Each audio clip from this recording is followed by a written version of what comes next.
গাড়ি থেকে নামতে নামতে সবাই ভিজে একসা হয়ে যায়। একই বয়সের 3টি মেয়ে দৌড়ে ঢাকা ন্যাশনাল আর্ট গ্যালারির মূল বিল্ডিংয়ের ভেতর ঢোকে। বিকেল থেকেই আকাশ মেঘলা, বৃষ্টি যে হবে সেটা জানাই ছিল। হরিদ্রা তাই কিছুতেই আজ এখানে আসতে চায়নি। ও কোথায় জানালার পাশে বসে আরাম করে বৃষ্টি পড়া দেখবে তা না, ওকে এখানে আসতে হলো। আর সেটা লামিয়ার অতিরিক্ত আগ্রহের কারণেই আসা। ও নিজে ওদের গাড়ি নিয়ে বাসায় এসে হাজির, সাথে বিন্দু। ওরা তিনজনই এবার কেমিস্ট্রিতে অনার্স শেষ করেছে। রেজাল্ট বেরোয়নি, তবে সবাই যে পাশ করে যাবে তাতে সন্দেহ নেই।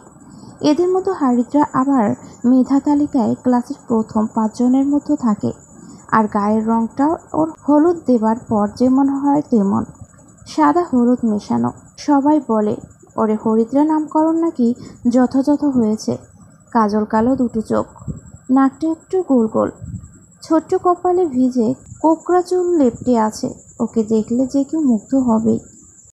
ওড়না দিয়ে মুখ মুছতে মুছতে হরিদ্রা বিরক্তির গলায় বলল, এই ঝড় বৃষ্টির মধ্যে কেউ বাড়ির বার বের হয় না। সত্যি করে বলতো, কেন এই সাঁতার আর্ট এক্সিবিশন দেখতে এলি? লামিয়ার মাথার ভিজে চুল মোছার ব্যর্থ চেষ্টা করে। কদিন আগে পার্সোনাতে গিয়ে চুলে স্ট্রাইক করে এসেছে। বড় বড় চোখ দুটি আরও বড় করে বলে, সাঁতার এক্সিবিশন? কি বলছিস তুই? আজ ইন্ট্রিক সব চিত্র প্রদর্শনী হচ্ছে, আর বিখ্যাত চিত্রশিল্প তনয় চক্রবর্তী আজ নিজে উপস্থিত থাকবে। হরিদ্রা কেমন শূন্য চোখে তাকায়, তারপর বলে, তনয় চক্রবর্তী? সে আবার কে? নাম শুনিনি তো। লামিয়া হেসে বিন্দুর দিকে তাকায়। বিন্দু ওদের থেকে একটু দূরে সরে উৎকণ্ঠা নিয়ে কাকে যেন খুঁজছিল। লামিয়া ওর দিকে তাকিয়ে বলে, এই বিন্দু, হরিদ্রা বলছে ও তনয় চক্রবর্তীকে নাকি চেনে না। বিন্দু এদিকে ফেরে, শ্যামলা গায়ের রং, চোখ দুটো মায়াবী। ওর দিকে তাকালেই পলিমাটির মতো একটা নরম মায়া টের পাওয়া যায়। লামিয়ার কথাতে ওর গাল বুঝি একটু লাল হয়। হরিদ্রা সেটা খেয়াল করে ভুরু কুচকে কিছু বলতে যেই থমকে যায়। একটা লম্বা চওড়া ছেলে, গাঢ় অব্দি বাবরি চুল, বিন্দুর দিকেই কেমন হেসে এগিয়ে আসছে। কাছে এসে নিতান্ত পরিচিত মানুষের গলায় বলে, বিন্দু এসেছো? বাহ, খুব ভালো লাগলো। আমি তো ভেবেছিলাম এই ঝড় বৃষ্টিতে বুঝি আর আজ আশাই হবে না তোমাদের। বিন্দু নরম গলায় বলে, এলাম তো। ওরা আমার বন্ধু, ও লামিয়া আর ও হরিদ্রা। আমরা একসাথেই অনার্স দিলাম। লামিয়া এবার এগিয়ে যায়, আমি জোর করে নিয়ে এলাম। ভাবলাম বিন্দু কোন সিন্ধুতে ডুবে মরল সেটা দেখা দরকার। তনয় হেসে বলে, তা কেমন দেখলেন? বিন্দুকে ধারণ করতে পারবো তো? লামিয়া কৃত্রিম মুখ গম্ভীর করে বলে, সেটা হরিদ্রা বলতে পারবে। আমাদের মধ্যে ওই সবচেয়ে জ্ঞানী গুণী কিনা। আই হরিদ্রা, দেখ তো ইনি বিন্দুকে ধারণ করতে পারবে কিনা। ওদের কথা শুনে খুব মজা লাগছিল। এবার সব পরিষ্কার। বিন্দুর নতুন প্রেম হয়েছে সেটা জানতো, কিন্তু ছেলেটা যে একজন চিত্রশিল্পী তা জানা ছিল না। এজন্যই বুঝি আজ ঝড় বৃষ্টি উপেক্ষা করে এই চিত্র প্রদর্শনী দেখতে আসা। বিন্দুর মুখটা দেখতে এখন মজাই লাগছে। মেয়েটা এমনিতেও একটু ভীতু ধরনের, তার মধ্যে নতুন প্রেমিকের সামনে আরও কেমন লজ্জায় নুয়ে যাচ্ছে। হরিদ্রা এবার হেসে এগিয়ে আসে, তারপর বলে, একদিনে কি ঠিকঠাক জানা যাবে? তবে আমাদের বিন্দু যখন পছন্দ করেছে তখন আপনি ভালোই হবেন। আমি হরিদ্রা, আপনার পেন্টিং আজ আছে? তনয় মাথা নাড়ে, আগ্রহের গলায় বলে, আছে তো, চলুন না দেখবেন। বিন্দুর দিকে তাকিয়ে বলে, চলো তাহলে। লামিয়া পেছন থেকে ফোন কাটে, আহা, আমরা মুরব্বী হয়ে গেলাম। শোনেন চক্রবর্তী বাবু, আমাদের আপনি আজ্ঞে করতে হবে না, আমাদের তুমি করেই বলবেন। তনয় একটু থেমে পিছনে ফিরে হেসে বলে, আচ্ছা আসো তোমরা আমার পিছু পিছু। বিন্দু আর তনয় পাশাপাশি হাঁটতে থাকে, আর পেছনে লামিয়া নিচু গলায় হরিদ্রাকে কিছু বলতেই ওরা দুজন হেসে গড়িয়ে পড়ে। সন্ধ্যাবেলা এমন আচমকা ঝড় বৃষ্টিতে আজ দর্শনার্থী বেশ কম। গ্যালারিগুলো ফাঁকাই বলা চলে। ওরা তনয়ের পিছু পিছু এসে একটা পেন্টিংয়ের সামনে এসে থামে। ছবিটার দিকে তাকিয়েই ওরা কেমন হকচকিয়ে যায়। একটা জমিদারের ছবি, নিচে লেখা, জরায়ুতে মাতৃত্ব। দেখেই কেমন চোখে ধাক্কা দেয়। বিন্দুর চোখ মুখ কেমন লাল হয়ে গেছে ইতিমধ্যে। লামিয়া হাঁ করে তাকিয়ে আছে, আর হরিদ্রা বোঝার চেষ্টা করছে এমন একটা ছবি উনি কেন আঁকলেন, তা আবার ওদের মতো তিনটে মেয়েকে। সেই ছবি উৎসাহের সঙ্গে দেখতেও নিয়ে এলেন। তনয় বেশ আগ্রহ নিয়ে ছবিটা সম্পর্কে বলে যাচ্ছে। এটা ওয়াটার কালারে আঁকা। এই ছবিটাকে আমরা পৃথিবীর প্রাচীনতম ছবি বলতে পারি। আমাদের সবার আদি যেখান থেকে শুরু, সেই জরায়ুর প্রবেশদ্বারের একটা ছবি। ভালো করে খেয়াল করলে দেখতে পাবে জনিদারের উপরে একটা পাখি ঠোঁট দিয়ে নিচে দুটো পাখির ছানার মুখে খাবার তুলে দিচ্ছে। মাতৃত্বের আদি চিরন্তন রূপ। এবার ওরা ভালো করে ব্যাপারটা খেয়াল করে, আর তখনই ছবিটাতে ওরা তিনটি পাখির ছবি দেখতে পায়। উপরেরটা মা পাখি আদর করে নিচের ছানা দুটোর হা করা মুখে খাবার তুলে দিচ্ছে। ছবিটাকে এখন মোটেই অশ্লীল বলে মনে হচ্ছে না। হরিদ্রে সবার আগে মুখ বলে, অসাধারণ এটা থিম, খুব খুব সুন্দর এঁকেছে। ওর কণ্ঠে মুগ্ধতা ঝরে পড়ে। এবার লামিয়ার কণ্ঠেও মুগ্ধতা ঝরে, আর বিন্দু যেন এতক্ষণ স্বস্তির নিঃশ্বাস নিয়ে বাঁচে। ছবিটা দেখেই মাথা চক্কর দিয়ে উঠেছিল। যতটা না এমন চোখ ধাক্কা দেওয়া ছবি, তার চেয়ে বন্ধুরা কী ভাববে তাই নিয়ে তনয় একটু পাগলাটে, সেটা জানতো, কিন্তু এমন একটা ছবি দেখবে তা স্বপ্নেও ভাবেনি। প্রাথমিক ধাক্কা কেটে যেতেই এবার বেশ সহজ হয় সবাই। তনয় ওদের একটা একটা করে ছবি দেখায়, ব্যাখ্যা করে। অনেক শিল্পীর ছবি, বেশিরভাগ ছবি প্রাচীন বাংলার জনপদ, মানুষ, তাদের ব্যবহার, জিনিসপত্রের ছবি। দেখতে দেখতে মনে হয় হঠাৎ করে টাইম মেশিন চেপে সে প্রাচীন যুগে প্রবেশ করেছে। একটু পর তনয় আর বিন্দু আলাদা হয়ে যেতেই ওরা নিজেরাই ঘুরে ঘুরে দেখতে থাকে। হরিদ্রে গুনগুন করে বলে, বিন্দুটা কি লাকি, দারুণ কেন নেই। লামিয়ে মুখ ভেঙসে বলে, তুই তো কম লাকি না, আমাদের সবার আগে তোর বিয়ে ঠিক হয়ে গেল, তাও সেই রকম বড় ব্যবসায়ী একমাত্র ছেলের সাথে। আর আমার ভাগ্য দেখ, শেষ পর্যন্ত মামাতো ভাইকে বিয়ে করতে হবে। হরিদ্র হেসে বলে, নেহার কম কিসে, কম্পিউটার ইঞ্জিনিয়ার, আর তুই তো সেই ছোট্টবেলা থেকেই গিট্টু বেঁধে রেখেছিস। লামিয়ে কৃত্রিম হতাশ গলায় বলে, আগে জানলে তো হবু জামাইয়ের মতো একজনের সঙ্গে গিট্টু বাঁধাতাম। আচ্ছা, ওদের নাকি 7-8টা গাড়ি। হরিদ্র একটা দীর্ঘশ্বাস ফেলে। বিয়েটা নিয়ে ওর মনে একটা অসন্তোষ আছে। বাবা মা এক কথাতে রাজি হয়ে গেল। বড় চাচার সম্বন্ধ নিয়ে এসেছিল। ছেলের বাবা মস্ত জাহাজ ব্যবসায়ী, কোটি কোটি টাকা। একমাত্র ছেলের জন্য সুন্দরী ভালো ঘরের শিক্ষিত মেয়ে খুঁজছেন। ওর ছবি দেখেই নাকি পছন্দ করেছে। একদিন পরেই ছেলের বাবা মা দেখতে এসেছিল, সাথে ছেলেও। হরিদ্র ভেবেছিল ছেলে হয়তো কানাখুড়ো হবে, নয়তো অশিক্ষিত। ও মা, ছেলে যেমন সুদর্শন আর তেমনই পড়াশোনাতেও ভালো। ওর কয়েক বছর আগে দেশের বাইরের একটা নামকরা প্রতিষ্ঠান থেকে MBA করে বাবার ব্যবসা দেখছে। সত্যি বলতে কি, হরিদ্রে মুগ্ধ হয়েছিল। ওর নাম আরিয়ান চৌধুরী। কথাবার্তা বেশ মার্জিত হলেও কোথায় যেন একটা অসঙ্গতি আছে। আর কদিন পর বিয়ে, কিন্তু হরিদ্রে এখনও অসঙ্গতিটা কোথায় বুঝতে পারেনি। একটা অসঙ্গতি খুব সহজে দৃশ্যমান, আর সেটা হলো আরিয়ানরা অনেক বেশি ধনী, আর ওরা সেই তুলনায় অনেকটাই সাদামাটা। বিয়ের কথা যেদিন পাকা হয় সেদিন বেশ দামি একটা হীরের পদ্মফুল আংটি পরিয়ে দিয়েছে।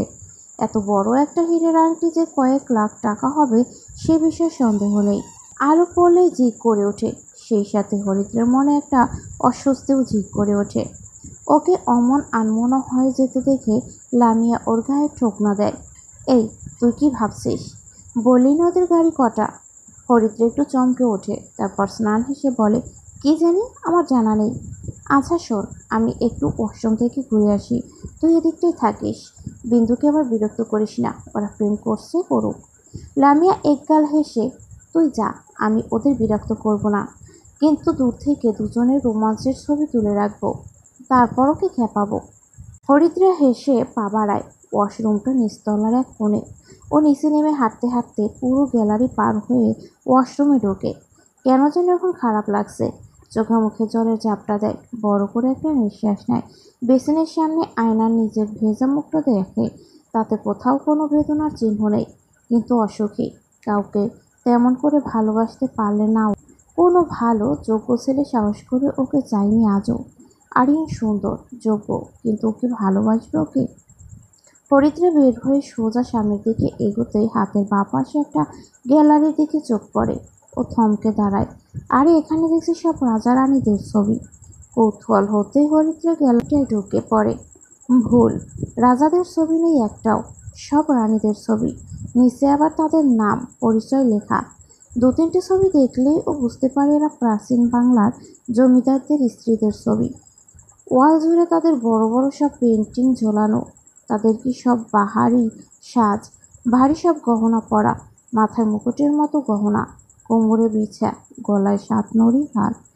হরিদ্রা আগ্রহের সঙ্গে ছবিগুলো দেখতে থাকে। গ্যালারিটায় এখন কেউ নেই। দেখতে দেখা হঠাৎ করে একটা কথা মনে হতেই ওর গা কাটা দিয়ে ওঠে। এখানকার এই সব ছবির পরাক্রমশালী মানুষের স্ত্রীরা আজ মৃত। একসময় কত কত সুখ, ধন সম্পদের মালিক ছিল এরা। আজ সবাই ফ্রেমবন্দি। অদ্ভুত ছবিগুলো দেখে দেয়ালের শেষ মাথায় ঝোলানো ছবিটার কাছে এসে থমকে যায়। ছবিটার মুখটা কেমন বিষাদময়, ওর মতো। চোখের দিকে তাকাতেই গা কেমন শিরশির করে ওঠে। মনে হচ্ছে চোখ দুটো জীবন্ত। হরিদ্রার টের পায়ে ওর কেমন নিঃশ্বাস বন্ধ হয়ে আসছে। মাথা ঘোরাচ্ছে। হঠাৎ করেই কাছে কোথাও বিকট একটা শব্দ হতেই পুরো ঘরটা অন্ধকার হয়ে যায়। হরিদ্রা গায়ে একটা ঠান্ডা বাতাস টের পায়। সেই সাথে একটা করুণ কণ্ঠ শোনা যায়, আর কদিন পর তুমি আমার মতোই ফ্রেমবন্দি হয়ে যাবে। হরিদ্রার পুরো শরীর কেঁপে ওঠে। ও আতঙ্কিত গলায় চিৎকার করে ওঠে, কে কে?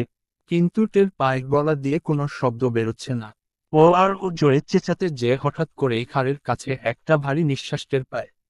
জ্ঞান হারানোর আগে হরিদ্রা একটা মিষ্টি কাঁঠাল চাপা ফুলের মহময় ঘ্রাণ পায়। মুখে পানির ঠান্ডা স্পর্শ পেতেই হরিদ্রা চোখ মেলে। কয়েক মুহূর্ত কেটে যায় ঠিকঠাক বুঝতে। একবার মনে হয় ও বুঝি বাড়িতে আছে, জানালার পাশে ওর খাটে শুয়ে। বৃষ্টির ফোঁটা বুঝি মুখে পড়ছে। কিন্তু পরক্ষণেই ভুল ভাঙে। লামিয়ার চিন্তিত মুখ ওর মুখের কাছে ঝুঁকে আছে। হরিদ্রা, টাকা ভালো করে। এই তো, আমরা আছি তো। কি হয়েছিল? মাথা ঘুরে পড়ে গিয়েছিলি বুঝি? হরিদ্রার এবার সব মনে পড়ে। চকিতে এদিক ওদিক তাকায়, না ছবিগুলো এখন নেই। তার মানে ওই গ্যালারি থেকে ওকে বের করে আনা হয়েছে। বিন্দুর গলা শোনা যায়, তুই ঠিক আছিস তো হরিদ্রা? ভীষণ ভয় পেয়ে গিয়েছিলাম। হরিদ্রা ফুটবল একটা হাসি দেয়।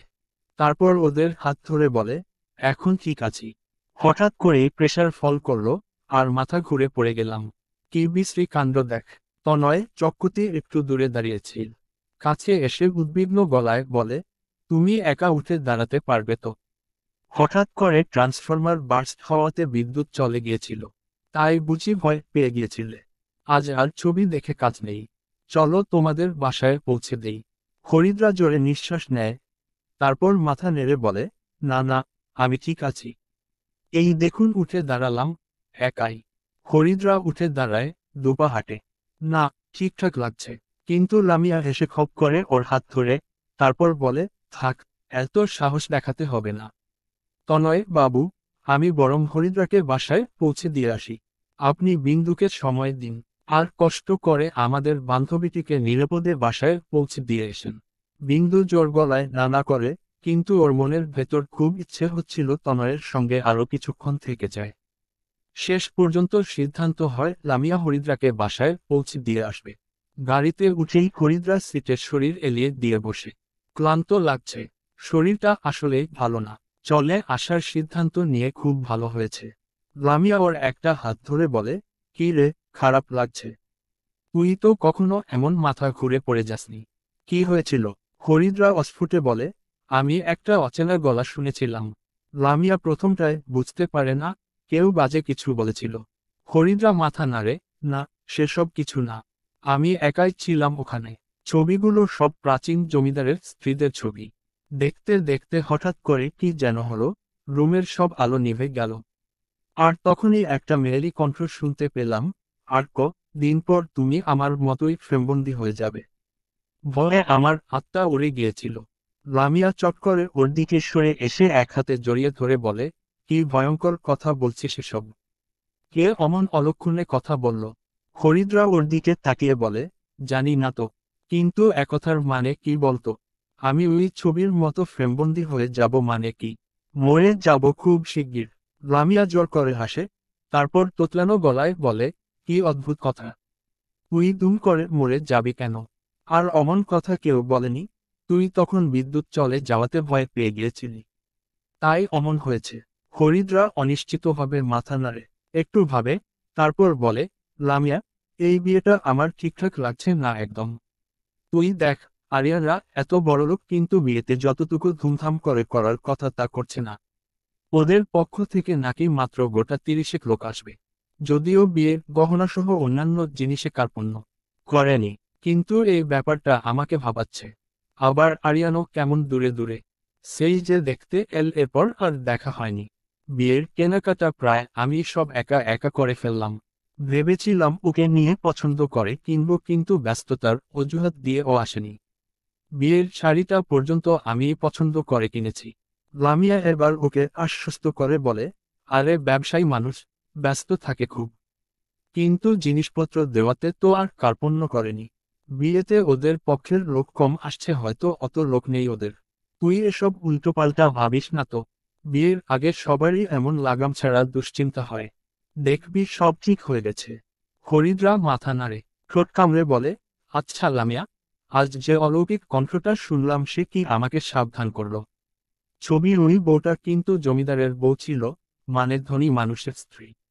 আমার বিয়ে হলে আমিও তো ওই মেয়ের মতো ধনী কারো স্ত্রী হতে যাচ্ছি।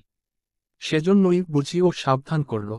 লামিয়ার পেটের ভেতর একটা ভয় কেমন বুড়বুড় করে ওঠে। ও কাঁপা গলায় বলে, কি হাবিজাবি কথা বলছিস, শুনে ভয় লাগছে। এসব কিছুই না, কোনো অলৌকিক কণ্ঠ বলে কিছু নেই। এই বিয়েটা নিয়ে তোর মনে সংশয় আছে, তাই অমন কথা শুনেছিস, যেটা তোরই মনের ভাবনা। কথা বলতে বলতে ওরা হরিদ্রার বাড়ির কাছে চলে আসে। মতিঝিল রেল কলোনিতে ওদের বাসা। জায়গাটা গাছ-গাছালিতে ভরা। এখানে এলে মন ভালো হয়ে যায়। যদিও ভাড়া বাসা, তারপরও মনে হয় নিজের বাড়ি চলে এসেছে। আর এতক্ষণের ভয়টাও এখন উধাও। হরিদ্রা একাই নেমে পড়ে, তারপর উচ্ছল গলায় বলে, কাল সকালে একটু শপিংয়ে যাব। তুই কিন্তু ফ্রি থাকিস? লামিয়া ওর পরিবর্তন দেখে খুশি হয়। মাথা নেড়ে বলে, এই তো, এখন কি ভালো কথা বলছিস। এতক্ষণ সব গা ছমছমে কথা বলে ভয় পাইয়ে দিয়েছিলি। আচ্ছা, আমি রেডি থাকবো। হরিদ্রা হাত নাড়ে। গাড়িটা ঘুরে বেরিয়ে যেতেই ও বাসার দিকে পা বাড়ায়। গেট দিয়ে ঢোকার আগ মুহূর্তে হঠাৎ একটা ঠান্ডা ভারী বাতাস লাগে গায়ে। পুরো শরীর কেমন কাঁটা দিয়ে ওঠে। হরিদ্রা চমকে আশেপাশে তাকায়, না, কেউ নেই। বাসায় পৌঁছাতেই আম্মু রাগ করে, কাল থেকে বিয়ের আগ পর্যন্ত সন্ধ্যার পরে আর বাইরে থাকবি না। কি টেনশন হয়? হরিদ্রা মায়ের গলা জড়িয়ে ধরে, এই তো কটা দিন আম্মু, তারপর তো এমন করে হয়তো বাইরে যেতে পারবো না। শারমিন চৌধুরীর মন খারাপ হয়। হুট করেই বিয়েটা ঠিক হয়ে গেল। আসলে এত ভালো পাত্র পেয়ে কেউ দেরি করতে চায়নি। ওদের না করার মতো কিছু ছিল না। চৌধুরী বংশ দেখে আরো নিশ্চিন্ত হয়েছে। ওর বাবা খুব মানে এগুলো। কিন্তু একমাত্র মেয়েটা এমন করে চলে যাবে কিছুদিন পর ভাবতে বুক কাঁপিয়ে নিঃশ্বাস পড়ে। শারমিন আশ্বস্ত করে বলে, আরিয়ান অমন ছেলে না। তুই তোর ইচ্ছে মতোই চলতে পারবি। কিন্তু আমি এখন না করছি তার কারণ আছে। আমাদের দাদি নানিরা নিষেধ করত। সন্ধ্যার পর খারাপ আত্মারা ঘুরে বেড়ায়। এরা বিয়ের কন্যার উপর ভর করে। যদিও কুসংস্কার, তাও মেনে চলি। হরিদ্রার হঠাৎ করেই বুকটা শিরশির করে ওঠে। আজকে আর্ট গ্যালারিতে ঘটে যাওয়া ঘটনাটা বলতে গিয়েও বলে না। আম্মু এমনিতেই যেমন দুশ্চিন্তা করছে, তাতে করে উল্টো আরো চিন্তা বাড়বে। রাতে খেয়ে দিয়ে ও যখন ঘুমোতে যায় ততক্ষণে রাত 12টা। বিন্দু ফোন দিয়েছিল ঠিকঠাক আছে কিনা। তনয় নাকি খবর নিতে বলেছিল। ও একটু দুষ্টুমি করে ফোন রাখে। বাবা মা ঘুমিয়ে পড়েছেন। রুমের বাতি নেভানো। বাইরে থেকে সড়কবাতির নিষ্প্রভ আলো ঘরের ভেতর এসে পড়ছে। আধো আলো অন্ধকারে ঘুমে চোখ বুজে আসে। শরীর আসলেই ফুরবল। ঠিক কতক্ষণ ঘুমিয়েছে বলতে পারবে না। হঠাৎ করেই ঘুমটা ভেঙে যায়। আধো ঘুমে টের পায় একটা ঝুমঝুম শব্দ। অনেকটা ঝুমুর পরে হাঁটলে যেমন শব্দ হয় তেমন। হরিদ্রা জোরে নিঃশ্বাস নেবার চেষ্টা করে, কিন্তু পারে না। বাতাসটা কেমন ভারী হয়ে আসছে। আর সেই সাথে ঝুমুর ঝুমুর শব্দটা বেড়েই চলেছে। বিয়েতে ছেলেপক্ষ চেয়েছিল মেয়ে পুরনো আমলের লাল বেনারসি পরুক।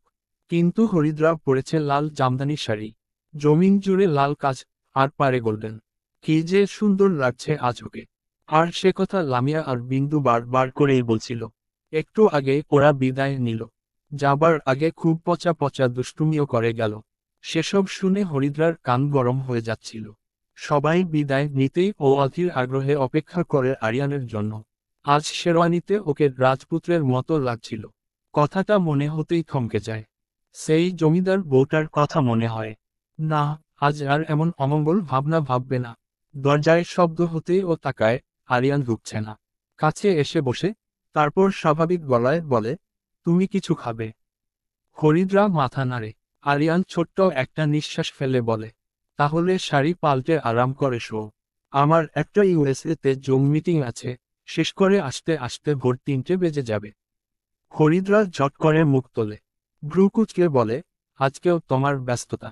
আরিয়ান এবার নরম গলায় বলে, কি করব বলো? ওদের সঙ্গে ইংরেজিতে কথা বলার লোক নেই। বাবা আমার উপর খুব ভরসা করে। প্লিজ কিছু মনে করো না। হরিদ্রার ভীষণ কষ্ট হতে থাকে। ও সামলে নিয়ে বলে, অসুবিধে নেই, আমি জেগে থাকব। আরিয়ান এবার জোরে মাথা নাড়ে, আজ তুমি ভীষণ ক্লান্ত। ঘুমিয়ে পড়ো, আমি এসে তোমাকে ডাক দেব। আসলেই আজও ভীষণ ক্লান্ত। ও একটা ছোট্ট নিঃশ্বাস ফেলে বলে, আচ্ছা, আমি একটু ঘুমুই। তুমি এসে অবশ্যই ডাকবে কিন্তু। আরিয়ান হাসি মুখে উঠে দাঁড়ায়, তারপর দরজা ভেজিয়ে চলে যায়। হরিদ্রার শাড়ি পাল্টে একটা রাতের পোশাক পরে। লামিয়াই পছন্দ করে কিনে দিয়েছিল। আয়নার দিকে তাকাতেই কেমন মায়াবী লাগে। একটা কষ্ট টের পায়। আজ ওর বিয়ের রাত, কিন্তু আজও আরিয়ানকে ব্যস্ত থাকতে হবে। তা না হয় থাকলো, কিন্তু তাই বলে একবার হাতটা ধরে চুমো খেল না। ভীষণ অভিমান হয়। বিছানার এক কোণে গুটিসুটি মেরে শুয়ে পড়ে। সকালে যখন ঘুম ভাঙে ততক্ষণে বেশ বেলা হয়ে গেছে। ও সংকোচ নিয়ে উঠে বসে। আরিয়ান ততক্ষণে বাইরে যাবার জামা পরছে। ওকে দেখে হেসে বলে, ঘুম ভাঙল। হরিদ্রা ভ্রু কুঁচকে বলে, তুমি কাল রাতে কখন এসেছিলে? আমাকে ডাকনি কেন? আরিয়ান চুলে চিরুনি বোলাতে বোলাতে বলে, তুমি গভীর ঘুমেছিলে, তাই আর ডাকিনি। এখন শিগগির হাত মুখ ধুয়ে রেডি হও। সবাই রেডি হয়ে গেছে। হরিদ্রা বুঝতে না পেরে বলে, রেডি হব মানে? আমরা কোথাও যাচ্ছি। বাবার বাড়ি নিয়ে যাবে। শেষ কথাটা বলতে বলতে ওর চোখমুখ উজ্জ্বল হয়ে যায়। আরিয়ান ওর দিকে ফিরে বলে, আরে না, আজ আমরা পাবনা যাব, দাদার বাড়ি। ওখানে বিয়ের কিছু আয়োজন বাকি আছে। ব্যস্ততায় তোমাকে কাল বলা হয়নি। হাত মুখ ধুয়ে রেডি হয়ে নাও। আমি এখানেই তোমার নাস্তা দিতে বলেছি। হরিদ্রার হঠাৎ করেই মনে হয় এখানে ওর ইচ্ছে মতো কিছুই হচ্ছে না। আজ যে আরিয়ানের দাদার বাড়ি যেতে হবে সে কথা কেউ আগে বলেনি। ভাবনার এই পর্যায়ে আরিয়ানের মা কুসুম চৌধুরী ভেতরে ঢোকেন। ধবধবে ফর্সা, মোটাসোটা একজন মানুষ। একসময় সুন্দরী ছিলেন সেটা বেশ বোঝা যায়। চোখে দামি একটা চশমার ফ্রেম। একবার আরিয়ানের দিকে তাকান, তারপর হরিদ্রার দিকে ফিরে গম্ভীর গলায় বলেন, তুমি এখনো রেডি হওনি? তাড়াতাড়ি করো, না হলে তো সন্ধ্যা হয়ে যাবে পৌঁছাতে। হরিদ্রা বলতে চায় ও কিছুই জানতো না, কিন্তু বলা হয় না। মহিলাকে বিয়ের আগে বেশ আন্তরিক মনে হয়েছিল, কিন্তু আজ কথার সুরে একটা কর্তৃত্বের ভাব আছে। হরিদ্রা নিচু গলায় বলে, মা আমি রেডি হচ্ছি, দেরি হবে না। 1 ঘন্টা পর ওরা দুটো গাড়ি নিয়ে বের হয়। একটাতে আরিয়ানের বাবা মা, গৃহপরিচারিকা জবা, আর একটাতে ও আর আরিয়ান। গাড়ি ছাড়তেই আরিয়ান ঘুমিয়ে পড়ে এবং একটু পরে নাক ডাকতে থাকে। রাত জেগে মিটিং ছিল, তাই বুঝি ক্লান্ত। ভাবে হরিদ্রা, সম্পর্কটা কেমন ছাড়া ছাড়া। না, এটাকে শক্ত করে বাঁধতে হবে। পথে একটা রেস্টুরেন্টে সবাই যখন দুপুরের খাবার খায় তখন খুব স্বাভাবিক লাগে। আরিয়ানের বাবা আনোয়ারুল আজিম চৌধুরী স্নেহের সুরেই কথা বলেন। আরিয়ান একটু দুষ্টুমিও করে ওর সাথে। খাওয়ার শেষে আরিয়ান একটা মিষ্টি পান নিয়ে এসে বলে, খাবে? হরিদ্রা নাক কুঁচকে বলে, না, আমি পান খাই না। আরিয়ান পানটা মুখে পুরে বলে, আচ্ছা, আমি তাহলে খেয়ে নেই। হরিদ্রার হঠাৎ করেই মনে হয় ওর কোথাও কোনো অস্বাভাবিক বলে কিছু নেই। আরিয়ানের ব্যস্ততা কমলে ঠিক সবটুকু দিয়ে কাছে আসবে। ওরা যখন পাবনার সুজানগরে আরিয়ানের দাদার বাড়ি পৌঁছায় ততক্ষণে বিকেল। বসে থাকতে থাকতে হাতে পায়ে খিল ধরে গেছে। গাড়ি থেকে নামতেই হরিদ্রা বিস্ময়ে তাকিয়ে থাকে। একটা ছিমছাম দোতলা বিল্ডিংয়ের সামনে এসে গাড়ি দুটো থেমেছে। আরিয়ানের বাবা মা নেমে গেছে ততক্ষণে। ও দোতলা বিল্ডিংটা ছাড়িয়ে সামনের বিশাল রাজবাড়ির মতো একটা অট্টালিকা দেখতে পায়। বিকেলের শেষ আলো পড়ে সেটা আরো রাজকীয় দেখাচ্ছে। যদিও পুরনো, ভাঙাচোরা দালান কিন্তু সুন্দর। ও অবাক গলায় বলে, ওটা বুঝি রাজবাড়ি? কাদের? আরিয়ান ওর ব্যাগ নামাতে নামাতে বলে, আমাদের। হরিদ্রার চোখ বড় বড় হয়ে যায়। কি বলছো এসব? তোমাদের মানে? তোমরা কি এই এলাকার রাজা ছিলে নাকি? আরিয়ান গম্ভীর মুখে বলে, আমাদের পূর্বপুরুষ আজাহার চৌধুরী অত্র এলাকার জমিদার ছিলেন। তারাই এই রাজবাড়ি তৈরি করে গেছেন। আর জমিদারি প্রথা অনুযায়ী বধূ বরণ এই প্রাসাদেই করতে হয়। ২৫ বছর ধরে আমাদের এই রীতি চলে আসছে। হরিদ্রা বিস্মিত গলায় বলে, আমাকে আগে বলনি কেন? তোমরা যে জমিদার ছিলে। আরিয়ান অদ্ভুত চোখে তাকায়, আরে এখন কি আর সেই জমিদারি আছে যে বলবো? এগুলো বাবা মা খুব বিশ্বাস করে, পুরনো রীতি মানে। আমি এগুলো মানি না। ওনাদের সন্তুষ্ট করতেই এখানে আসা। আরিয়ান ভেতরে ঢুকে যায়। হরিদ্রা বিমূঢ় হয়ে দাঁড়িয়ে থাকে, দৃষ্টি দূরে দাঁড়িয়ে থাকা ২৫ বছর আগের প্রাসাদের উপর। আরিয়ানের কথা সত্য হলে এখন জমিদার স্ত্রী। তার মানে সেদিন আর্ট গ্যালারিতে যে অলৌকিকে কণ্ঠ শুনেছিল সেটা মিথ্যে না। হরিদ্রার পুরো শরীর কেঁপে ওঠে। হঠাৎ করেই ওর খুব শীত লাগতে থাকে। কুসুম চৌধুরী বিরক্তি নিয়ে মাসিরন বিবির দিকে তাকিয়ে আছে। ওনার বয়স ৮০-র কাছাকাছি, আরিয়ানের দূর সম্পর্কের এক দাদি। এখানেই থাকে, সাথে ছেলে আর ছেলের বউ। এই বয়সেও চোখে দেখেন, নিজের কাজ নিজেই করতে পারেন। চোখ মুখের চামড়া কুঁচকে গিয়েছে অনেক আগেই। বাসিরন কেশে গলা পরিষ্কার করে বলেন, বউ, আমি কিন্তু যুক্তির কথাই কইলাম। আমাগো আরিয়ান বাবার নতুন বউরে বুঝাইয়া সব খুইলা বলো। আজ বিয়ার ২ দিন, কিন্তু জামাই ছাড়া শুইতে হইব এটা নাও মানতে পারে। কুসুমের চোখ জ্বলে ওঠে, মানবে না মানে? যা বলবো তাই শুনতে হবে। আপনি কি এই পরিবারের রীতিনীতি সব ভুলে গেলেন? বাসিরন হতাশ গলায় বলেন, কিছুই ভুলি নাই বউ। কিন্তু যুগ পাল্টাইছে, আগের কিছুই তো আর নাই। এরা শিক্ষিত মায়া, বুঝাই কইলে বুঝব। কুসুম চৌধুরী কিছুক্ষণ থম ধরে বসে থাকেন। রাত ১১টা বাজে প্রায়। গৃহপরিচারিকা জবাকে ডাকেন, নতুন বউকে ডেকে আনত। বাসিরন কপাল কুচকান, মুখ ফুসকে বলেই ফেলেন, আহা, বউকে কাজের মানুষ দিয়া ডাকানো ঠিক না। কুসুম রাগী গলায় বলেন, আপনি এত বেশি বোঝেন। যে না বউ তারে আবার সালাম দিয়ে ডেকে আনতে হবে। একটু পরেই হরিদ্রাকে দেখা যায়। ভেতরে ঢুকেই জিজ্ঞাসু গলায় বলে, মা, আমায় ডেকেছেন? কুসুম মাথা নেড়ে বসতে বলে। মুখে এখন বিরক্তির চিহ্ন নেই। ইতোমধ্যে নিজেকে সামলে নিয়েছেন। হরিদ্রা একটা নকশা করা কাঠের টুলে বসে। কুসুম একটু চুপ থেকে গম্ভীর গলায় বলেন, তোমাকে আসলে তাড়াহুড়ায় কিছু জিনিস বলা হয়নি। ভাবলাম বলা দরকার। হরিদ্রা আজ সুন্দর একটা সুতির শাড়ি পরেছে।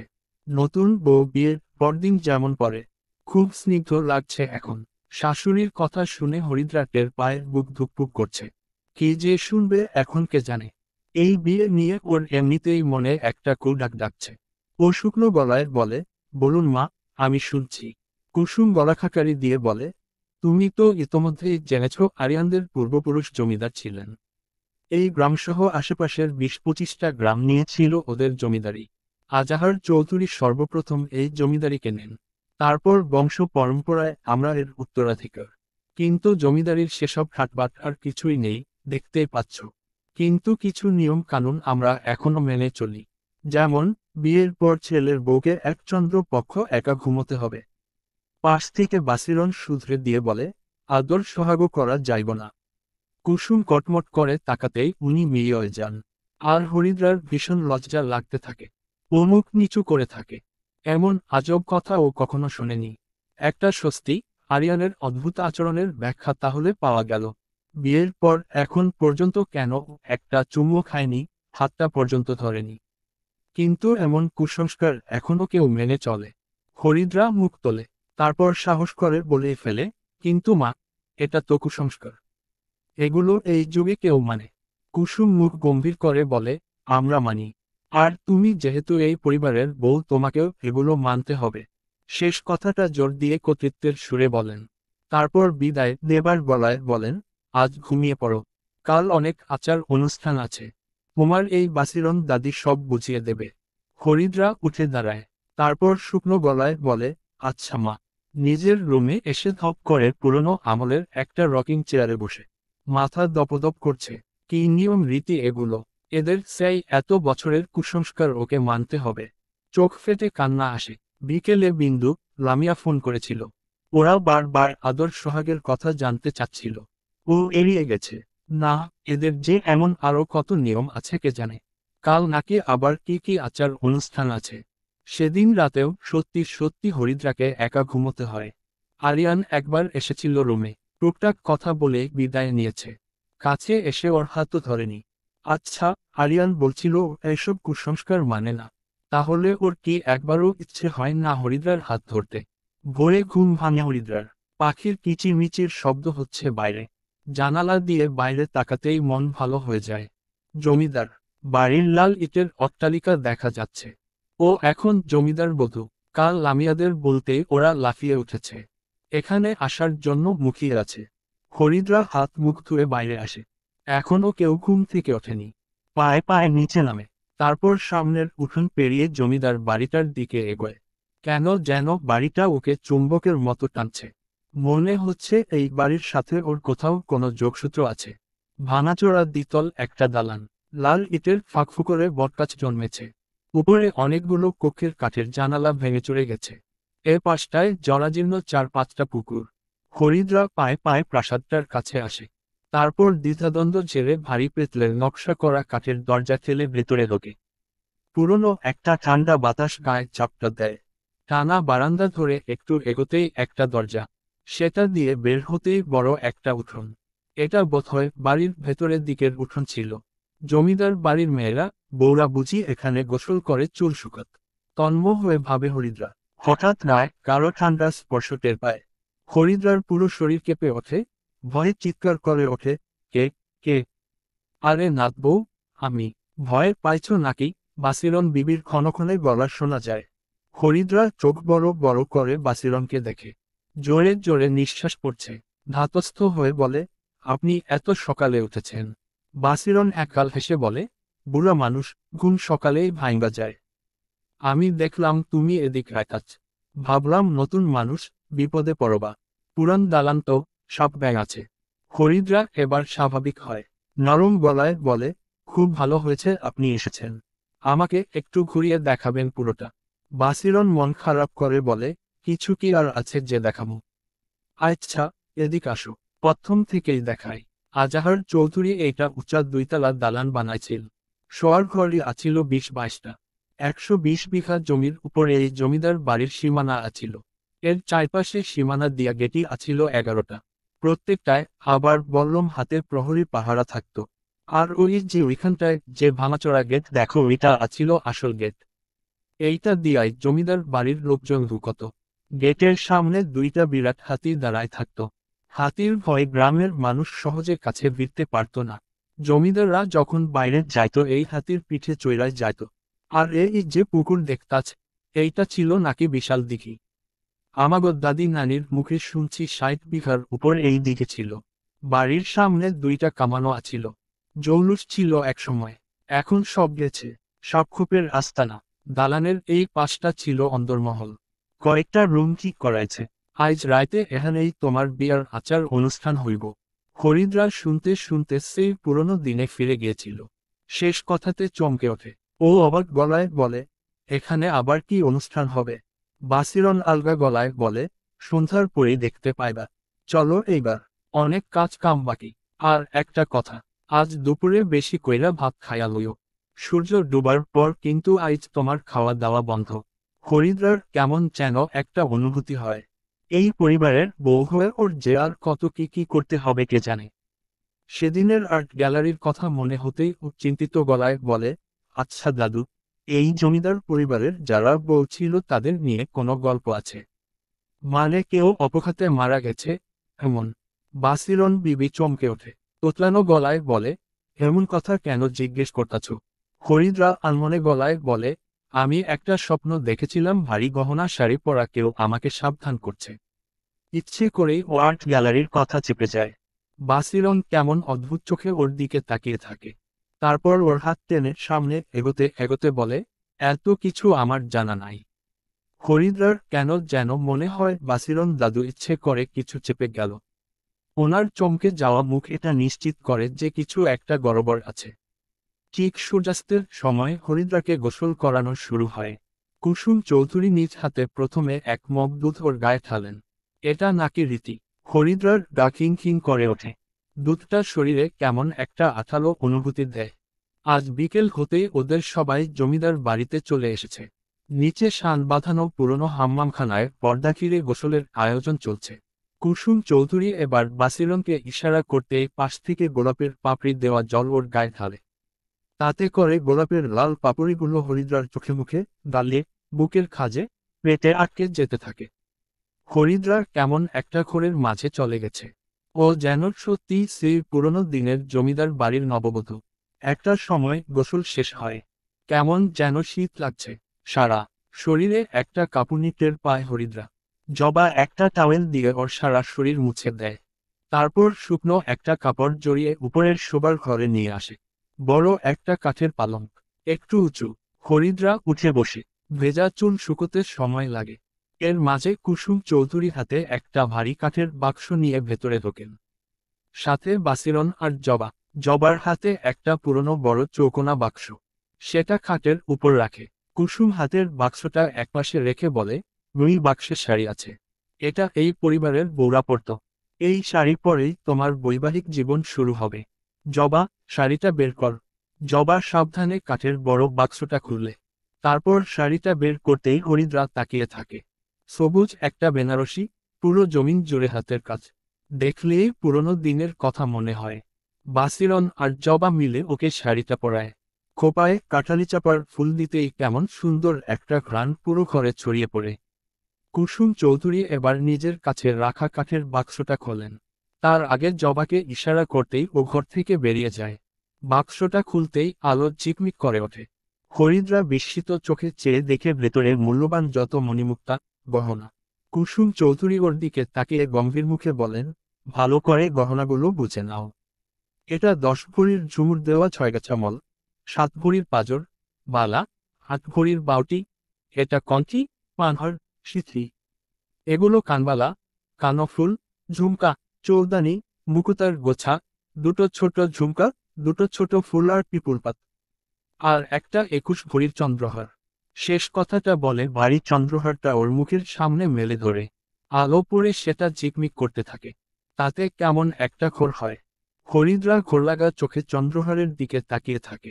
কুসুম চৌধুরী বাসিরনকে উদ্দেশ করে বলেন, বাকি গহনাগুলো আপনি পরিয়ে দিন, চন্দ্রহারটা আমি পরাব। বাসিরন মাথা নেড়ে বলে, এইটাই তো রীতি, তুমি এটা পরাবা। হরিদ্রার কেমন স্থানুর মতো বসে থাকে। ওর অবশ লাগছে। এত এত সোনাদানা এর আগে দেখেনি। বাসিরন দাদু একটা একটা করে গহনা পরায়। সব শেষ হতে ঘণ্টাখানেক লাগে। একটু নাড়াচাড়া করতেই পায়ের মলে লাগানো ঝুমুর ঝুমঝুম করে বেজে ওঠে। হরিদ্রার হঠাৎ করেই সেদিন রাতে পাওয়া ঝুমুরের শব্দের কথা মনে পড়ে যায়। বুকটা কেঁপে ওঠে। এবার কুসুম চৌধুরী এগিয়ে আসেন। তারপর ভারী চন্দ্রহারটা সাবধানে ওর গলায় পরিয়ে দেয়। হরিদ্রা টের পায় ওর শরীরের ওজন যেন অনেক বেড়ে গেল। শরীরটা কেমন ভারী লাগছে। ইস, লামিয়া আর বিন্দুকে দেখাতে পারত। মোবাইলটাও আজ রাখতে দেবে না। এটাও নাকি রীতি। বাসিরন অপলক তাকিয়ে থাকে, তারপর অস্ফুটে বলে, একদম গুলনাহারের মতো লাগছে। কুসুম চৌধুরী ঝট করে পেছনে ফেরে, কটমট করে তাকায়। বাসিরন কেমন মিলিয়ে যায়। তারপর হরিদ্রার দিকে ফিরে বলে, আজ এই ঘরে তোমাকে থাকতে হবে। খবরদার এই সাজ পোশাক কিন্তু খুলবে না। একটা গহনাও খোলা যাবে না। তাহলে কিন্তু আমাদের আচার অনুষ্ঠানের অসম্মান হবে। ভেতর থেকে দরজা বন্ধ করে শুয়ে পড়ো। একটু দুধ রইল, ক্ষুধা লাগলেই খেও। অন্য আর কিছু রাতে খাওয়া যাবে না। হরিদ্রার কেমন যেন ভয় লাগতে থাকে। একা একা এই পুরনো আমলের ঘরে থাকবে। অভিত গলায় বলে, আপনারা আশেপাশেই তো থাকবেন। বাসিরন এবার আশ্বাস দিয়ে বলে, আমি তোমার দরজার পাশেই ঘুমামো। চিন্তা কইরো না। স্বস্তির নিঃশ্বাস ছাড়ে হরিদ্রা। আরও কিছু জিনিস বুঝিয়ে দিয়ে ওনারা বিদায় নেয়। হরিদ্রা কিছুক্ষণ বসে থাকে। তারপর ধীরে ধীরে উঠে দাঁড়ায়। পায়ের ঝুমুর বেজে ওঠে। ঘরটা আয়তনে অনেক বড়। একটা পাশে পালঙ্ক, আরেক পাশে বসার হেলানো চেয়ার। পালঙ্কের এক কোণে একটা বড় আয়না। হরিদ্রা ধীর পায়ে আয়নার কাছে গিয়ে দাঁড়ায়। গলার চন্দ্রহারটা এত সুন্দর, অর্ধবৃত্তাকার চাঁদের মতো 7টা মালা দিয়ে বানানো। গলার কাছে এসে অনেকটা চেপে এসেছে। ইস, এমন একটা হার ও পড়তে পারবে কখনো ভাবেনি। এক দৃষ্টিতে তাকিয়ে থাকে। নিজেকেই নিজের কাছে অচেনা লাগে। হঠাৎ করেই ওর সেদিনের আর্ট গ্যালারিতে দেখা পেইন্টিংয়ের কথা মনে পড়ে। ওকে এখন হুবহু সেই ছবির মতোই লাগছে। সেই অলৌকিক কণ্ঠের কথা মনে হতেই সারা শরীরে কাঁটা দিয়ে ওঠে। হরিদ্রা দ্রুত আয়নার কাছ থেকে সরে এসে খাটে ওঠে বসে। মনকে শান্ত করে। না, ওর কিছু হবে না। এগুলোর সব ওর ফুটবল মনের ভাবনা। তার চেয়ে আজ রাতটা ঘুমিয়ে পার করে দেওয়া যাক। কিন্তু এই ভারী সব গহনা পরে ঘুমোবে কি করে? খুলে রাখবে। কেউ তো আর ওকে দেখছে না এখন। কিন্তু খুলতে যে মতো পাল্টায়। পুরনো রীতিকে শ্রদ্ধা করা উচিত। হরিদ্রা এক কাত হয়ে শুয়ে পড়ে। আলো নিভিয়ে দেবে। না থাক, আজ সন্ধ্যা থেকে আরিয়ানকে দেখা যায়নি। আজ সূর্যাস্তের পর নাকি স্বামীর মুখ দেখা যাবে না। কি অদ্ভুত সব নিয়ম। চোখ বন্ধ করে হরিদ্রা। একটু ঘুম ঘুম আসতেই হঠাৎ ঝুম ঝুম শব্দে ঘুম ভেঙে যায়। চোখ কুঁচকে তাকায়, না কেউ নেই। ওর পায়ের মলের শব্দ হচ্ছিল। হয়তো ঘুমের ঘোরে ও পা নাড়াচ্ছিল। আবার চোখ বন্ধ করে কিছুক্ষণ অপেক্ষা করে। না, কোন শব্দ নেই। এভাবে একবার চোখ খুলে আরেকবার চোখ বন্ধ করতে করতে হরিদ্রা ঘুমিয়ে পড়ে। ঘুমের ঘোরে একটা ঠান্ডা বাতাসের হিমস্পর্শ টের পায়। নিঃশ্বাস কেমন ভারী হয়ে আসছে। হঠাৎ করে টের পায় গলার চন্দ্রহারটা আঁটসাঁটো হয়ে গলায় চেপে বসছে। হরিদ্রা ঘুমের ঘোরেই হাত দিয়ে প্রাণপণে হাড়টা খোলার চেষ্টা করে। কিন্তু তাতে করে আরো বেশি করে যেন চেপে বসে যায় চন্দ্রহার। হরিদ্রা টের পায় ওর নিঃশ্বাস বন্ধ হয়ে আসছে। চন্দ্রহারটা ইতোমধ্যে ওর গলা শক্ত করে পেঁচিয়ে ধরেছে। নিঃশ্বাস নেবার জন্য মুখটা হা হয়ে যায়। এক ফোঁটা বাতাসের জন্য বুকটা ফেটে যেতে থাকে। হরিদ্রার হঠাৎ করেই মনে হয় ও মারা যাচ্ছে। আর্ট গ্যালারির সেই ছবিটার অলৌকিক কথা সত্যি হতে যাচ্ছে। ধীরে ধীরে ওর শরীর নিথর হয়ে পড়ে। কাঁঠাল চাপা ফুলের একটা মিষ্টি ঘ্রাণ সারা ঘরে ছড়িয়ে পড়ে। জমিদার বাড়ির পুরনো ঘড়িটা এখনো সচল। আনোয়ারুল আজিমের জন্যই এটা সম্ভব হয়েছে। ঘড়িটার বয়স প্রায় 100 বছর ছুঁই ছুঁই। ব্রিটিশদের তৈরি করা ঘড়ি। দম দিয়ে রাখলে এখনো ঠিকঠাক সময় দেয়। আনোয়ারুল চিন্তিত মুখে ঘড়ির দিকে তাকান। সকাল 9টা বাজে। কাল বাড়ির নতুন বউকে সেই কক্ষটায় একা রাখা হয়েছিল। এখন পর্যন্ত বের হয়নি হরিদ্রা। সেই কথা বলতেই কুসুম ঠান্ডা গলায় বলে, তুমি চুপ করে বসে থাকো। এই সময় আরিয়ান আসে। হাই তুলে বলে, হরিদ্রা এখনো ঘুম থেকে ওঠেনি। কথাটা বলেই ও হরিদ্রার কক্ষের সামনে এসে দরজায় ধাক্কা দেয়। ভেতর থেকে বন্ধ। এবার ও আরেকটু জোরে হাত দিয়ে চাপড় মারে। আর নাম ধরে চিৎকার করে ডাকে। ওপাশ থেকে কোনো সাড়া শব্দ নেই। কেমন যেন ভয় করছে আরিয়ানের। আমার সব কিছুতেই বাড়াবাড়ি। আচ্ছা, মেয়েটা আবার এই পোড়োবাড়িতে ভূতের ভয়ে অজ্ঞান হয়ে পড়ে রইল না তো? আরিয়ান আতঙ্কিত গলায় হরিদ্রার নাম ধরে ডাকতে থাকে। বাসিরনও এবার ফুটবল গলায়, নাতবো, নাতবো বলে ডাকতে থাকে। কুসুম চৌধুরী এসে ভ্রুকুচকে তাকান। তারপর ধমক দিয়ে বলেন, আরিয়ান, কি করছো? দরজা ভেঙে ফেলবে তো? আরিয়ান দিশেহারা গলায় বলে, দরজাই ভাঙতে হবে আম্মা। হরিদ্রা ভেতর থেকে সাড়া দিচ্ছে না। আর ওর মোবাইলটাও বন্ধ। ফোন করছি, যাচ্ছে না। কুসুম লম্বা একটা নিঃশ্বাস নিয়ে বলেন, হরিদ্রার ফোন আমার কাছে। আর ওভাবে দরজা ধাক্কিও না। তোমার বাবাকে বলছি পুলিশ ডেকে আনতে।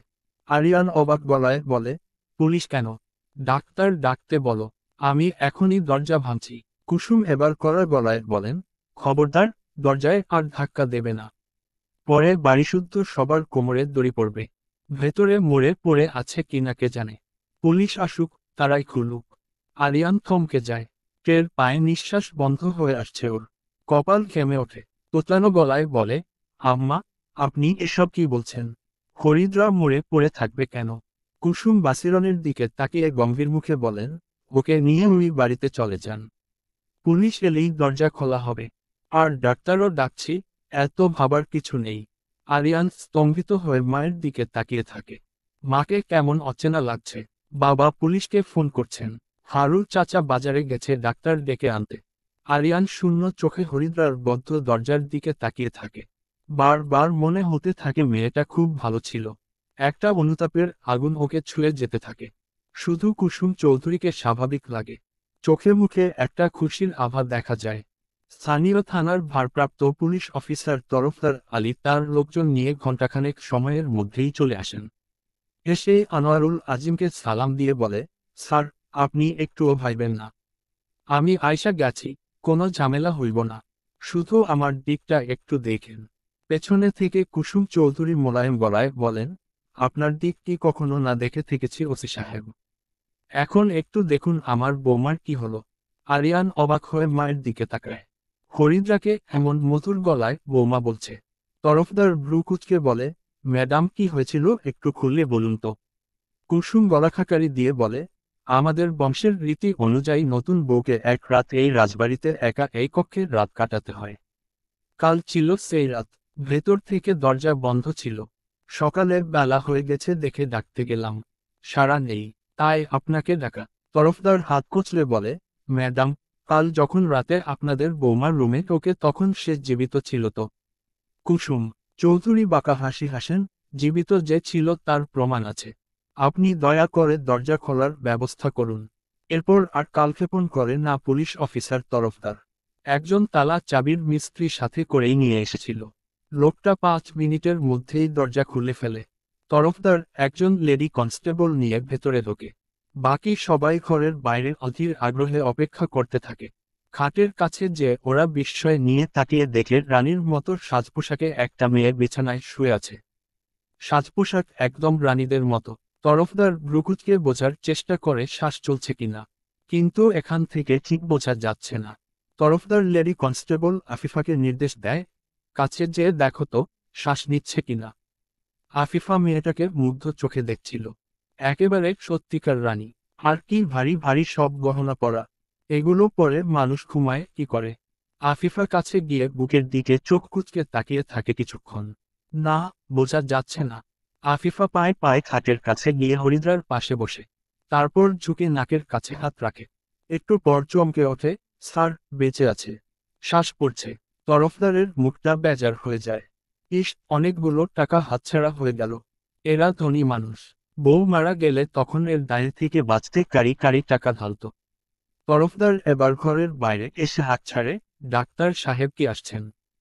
আরিয়ান সবার আগে মুখ খুলে, পুলিশ অফিসার, হরিদ্রা কেমন আছে? তরফদার মাথা নাড়ে, বেঁচে আছে। ডাক্তার লাগবো। আরিয়ান স্বস্তির একটা নিঃশ্বাস ছাড়ে। কুসুম চৌধুরী কেমন চমকে যায়। অবিশ্বাস নিয়ে বলেন, বেঁচে আছে। তরফদার মুখ গোমরা করে বলে, আমার লেডি কনস্টেবল তো তাই বলল। দেখি ডাক্তার সাহেব কি বলে। এই সময় তরুণ বয়সী চশমা পরা একজনকে এগিয়ে আসতে দেখা যায়। কাছে এসে ছেলেটা বলে, আমিদা, আবির, চলুন দেখি কি অবস্থা। সবাই পথ করে দেয়। আরিয়ান ভেতরে ঢুকতে যেতে চাইলে তরফদার মাথা নাড়ে, আপাতত কেউ ভেতরে ঢুকবেন না। ডাক্তার সাহেব দেখুক, তারপর। আবির দ্রুত ভেতরে ঢোকে। খাটের কাছে এসে থমকে যায়। পরীর মতো একটা মেয়ে শুয়ে আছে। কিন্তু গলায়, কানে, হাতে এত ভারী ভারী সব গহনা কেন? ইস, জানালাও তো বন্ধ। ইনি কি সব বন্ধ করে রাতে ঘুমিয়েছিল? আবির দ্রুত কাছে গিয়ে হাতের পালস দেখে। চলছে, কিন্তু খুব মৃদু। ব্যাগ থেকে বিপি মেশিন বের করে প্রেসার চেক করে নেয়। Low pressure. আবির এবার পকেট থেকে ছোট একটা নোটপ্যাড বের করে কয়েকটা ওষুধের নাম লিখে, তারপর বলে, পুলিশ অফিসার, দ্রুত কাউকে বলুন এগুলো এনে দিতে। আর জানালাগুলো খুলে দিতে বলেন। তরফদার আফিফাকে ইশারা করে। আফিফা কাগজটা নিয়ে বাইরে যায়। আরিয়ানের বাবাকে বুঝিয়ে দেয় কি কি আনতে হবে। তরফদার কাছে এসে বলে, ডাক্তার সাহেব, সত্যিই বেঁচে আছে। আবির গম্ভীর মুখে মাথা নাড়ে। তারপর এদিক ওদিক তাকায়। পানির গ্লাসটা টেবিলেই ছিল। গ্লাস থেকে পানি নিয়ে এবার ও হরিদ্রার চোখে মুখে ছিটিয়ে দিতে একটু যেন নড়ে ওঠে।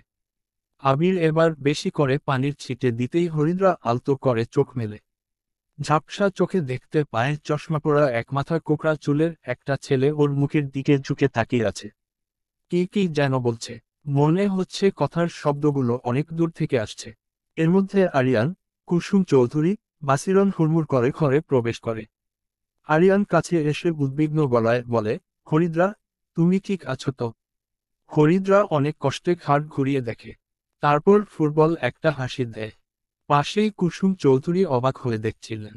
মেয়েটা বেঁচে আছে। বাসিরন কাছে যে ওর হাত ধরে কান্না করে দেয়, নাথ বউ, আমরা যে কি ভয় পাইছিলাম।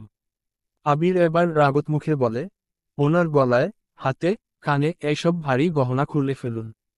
এইসব পরে কেউ ঘুমাতে পারে? কুসুম গম্ভীর মুখে বলে, এটা আমাদের জমিদার বংশের রীতি। আপনি বুঝবেন না। আবির এবার কড়া গলায় বলে, রোগীর কিসে ভালো হবে সেটা আপনিও বুঝবেন না।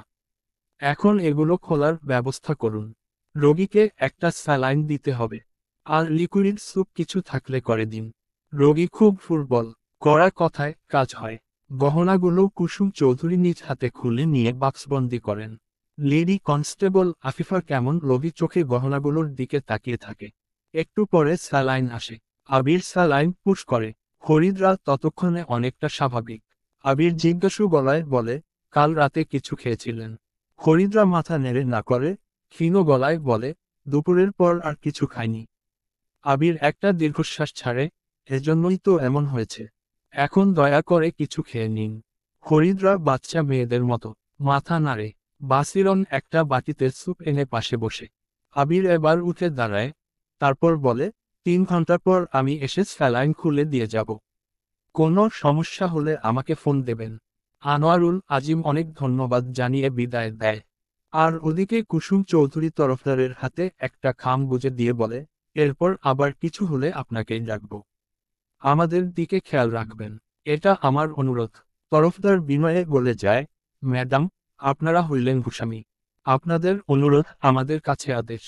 পুলিশ চলে যেতেই কুসুম চৌধুরী এবার হরিদ্রার রুমে ঢোকে। বাসিরন ওকে একটু একটু করে স্যুপ খাইয়ে দিচ্ছিল। তাই দেখে ক্ষিপ্ত গলায় বলেন, এই মেয়ে অমন মরার মতো ঘুমিয়েছিলে কেন? অত ডাকাডাকি করল সবাই, তাও ওঠার নাম নেই। শেষে পুলিশ, ডাক্তার এসে কেলেঙ্কারি। আরিয়ান পাশেই ছিল। ও রাগী গলায় বলে, আম্মা, ওকে বকছো কেন শুধু শুধু? এমন একটা রুমে তোমাকে এক রাত ঘুমোতে দিলে ভয়ই অজ্ঞান হয়ে যেতে। কুসুম থমকান। তারপর কাছে এসে জিজ্ঞাসু গলায় বলেন, তুমি ভয় পেয়েছিলে? হরিদ্রা বলতে যেও থেমে যায়। মাথা নাড়ে, ঘুমিয়ে পড়েছিলাম। মা, আমার মোবাইলটা দিন, বাসায় কথা বলবো। কুসুম স্থির চোখে হরিদ্রার দিকে তাকিয়ে থাকে। মেয়েটা সত্যিই ভয় পায়নি। রাতে কিছুই হয়নি। অবিশ্বাস্য। সেদিন বিকেল নাগাদ হরিদ্রা অনেকটা সুস্থ হয়ে যায়। মাথা কাজ করছে এখন। কাল রাতে কি হয়েছিল সেটা কাউকে এখনো বলেনি। কেন যেন মনে হচ্ছে এই বাড়িটা ওর জন্য নিরাপদ না। এদের বলা যাবে না। গলায় একবার হাত বোলায়। ইস, কেমন দমবন্ধ হয়ে ও মারাই যাচ্ছিল। অন্ধকারে ঠিক বুঝতে পারছিল না, কিন্তু এটুকু বুঝতে পারছিল চন্দ্রহারটা গলায় কেমন পেঁচিয়ে ধরছিল। ভাবতেই পুরো শরীর কেঁপে ওঠে। ও যখন ভাবছিল মরে যাচ্ছে ঠিক তখন সেই ঝুম ঝুম শব্দটা পায়। তারপর সে আর্ট গ্যালারিতে দেখা জমিদার বধূটার মতো একজনের মুখ দেখতে পায়।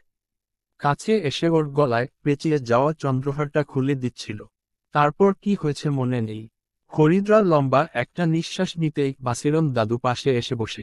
তারপর ওর হাত ধরে বলে, সত্যি করে বলতো, তুই কাল রাতে কিছু দেখা ভয় পাইছিলি?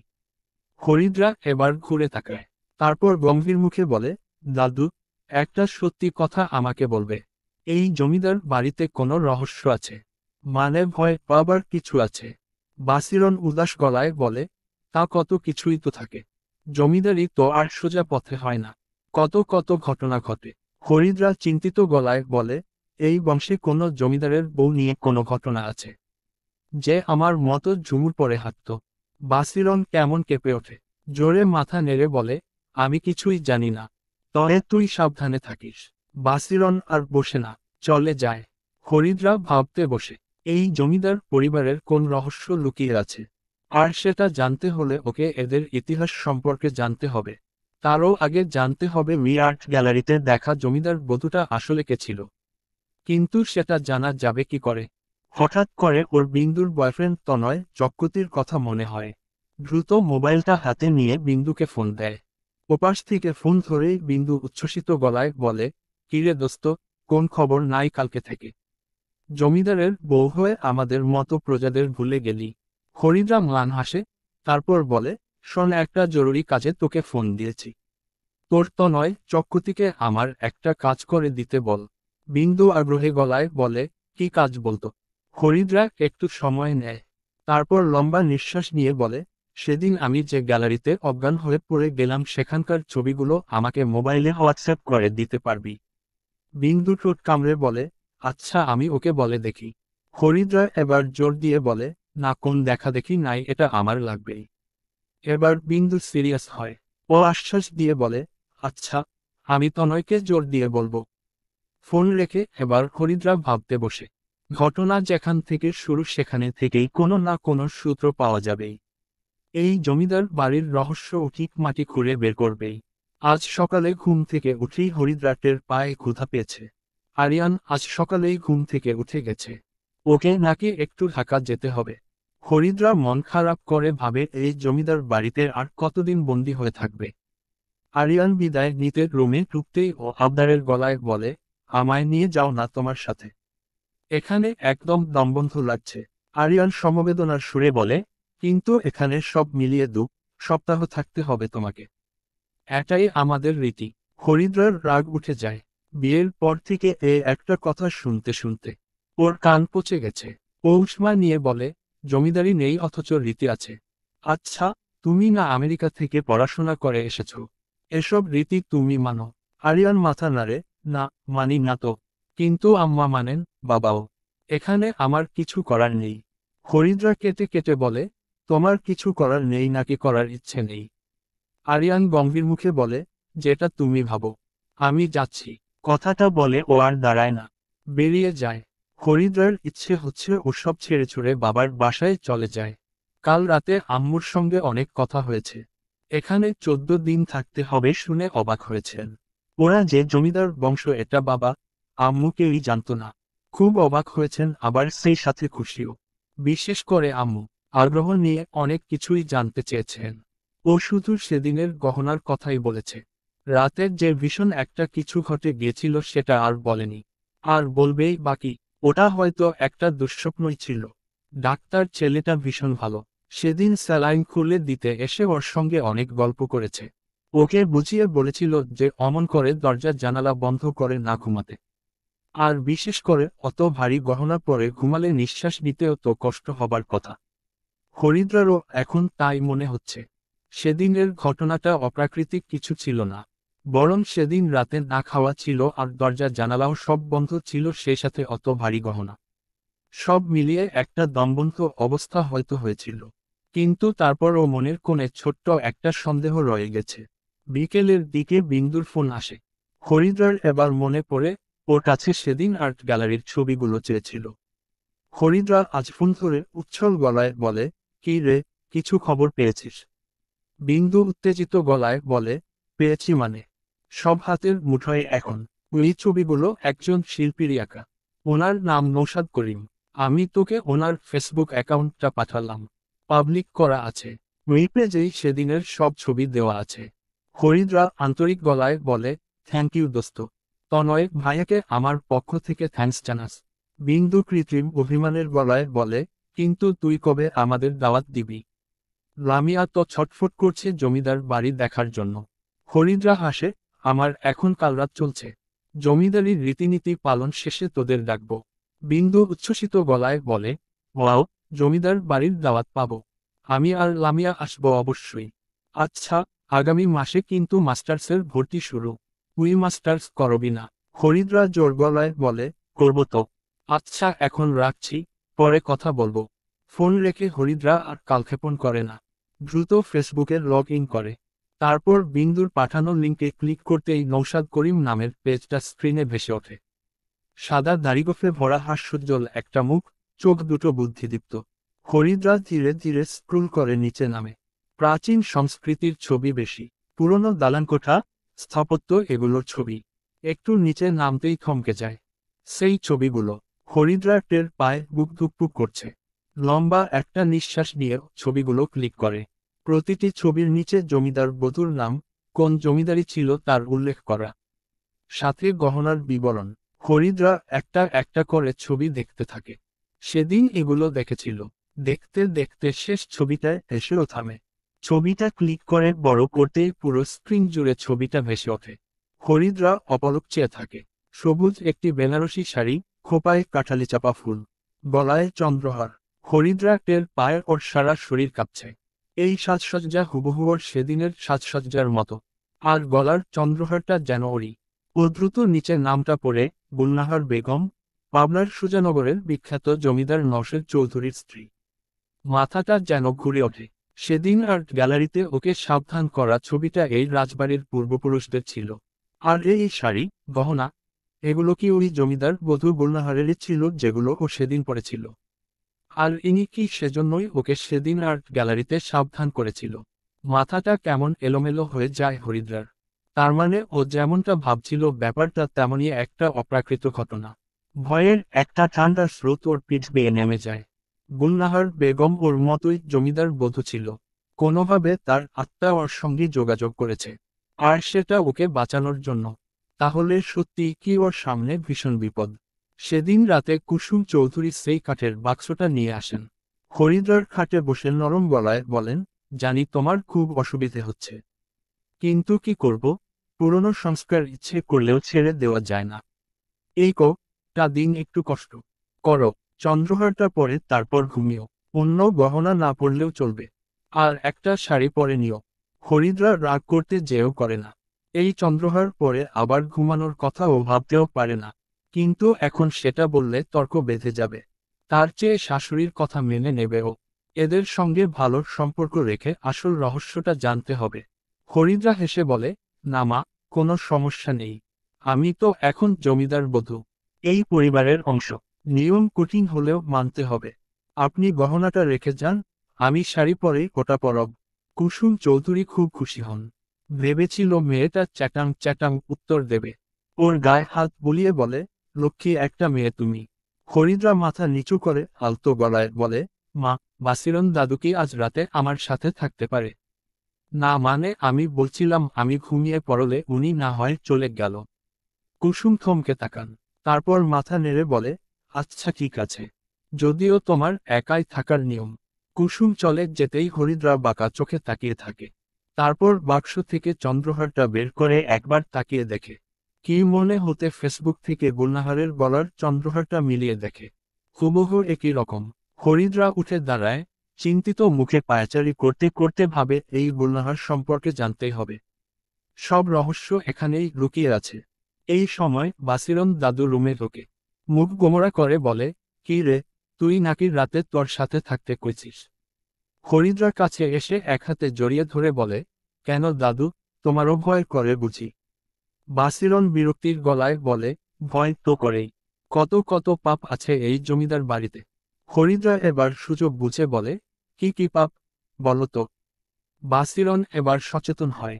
কথা ঘুরিয়ে বলে, তুই শাড়ি পরে চন্দ্রহারটা পরে নে, আমি শাড়ি ধরছি। হরিদ্রা বুঝতে পারে এভাবে কিছু জানা যাবে না। ও শাড়ি পরতে পরতে বলে, দাদু, তুমি আমার শাশুড়ির সব কথা শোনো তাই না? বাসিরন মুখ কালো করে বলে, না শুই না উপায় আছে। জমিদার গিন্নি বইলা কথা, আমি বাপু পুরনো আমলের মানুষ, এইগুলান মাইনা চলি। হরিদ্রা শাড়ির আঁচল ঠিক করতে করতে বলে, আমিও তো জমিদার গিন্নি, আমার কথা শুনবে তো? এবার বাসিরন ধন্দে পড়ে যায়। আমতা আমতা করে বলে, তুমি কইলে তো শুনতাই হইব।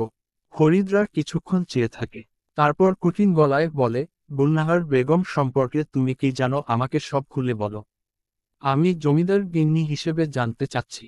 সেদিন রাতে আমি যখন সব গহনা পরে সেজেছিলাম তুমি বলেছিলে আমাকে ঠিক গুলনাহারের মতো লাগছে। বলো কে এই গুলনাহার?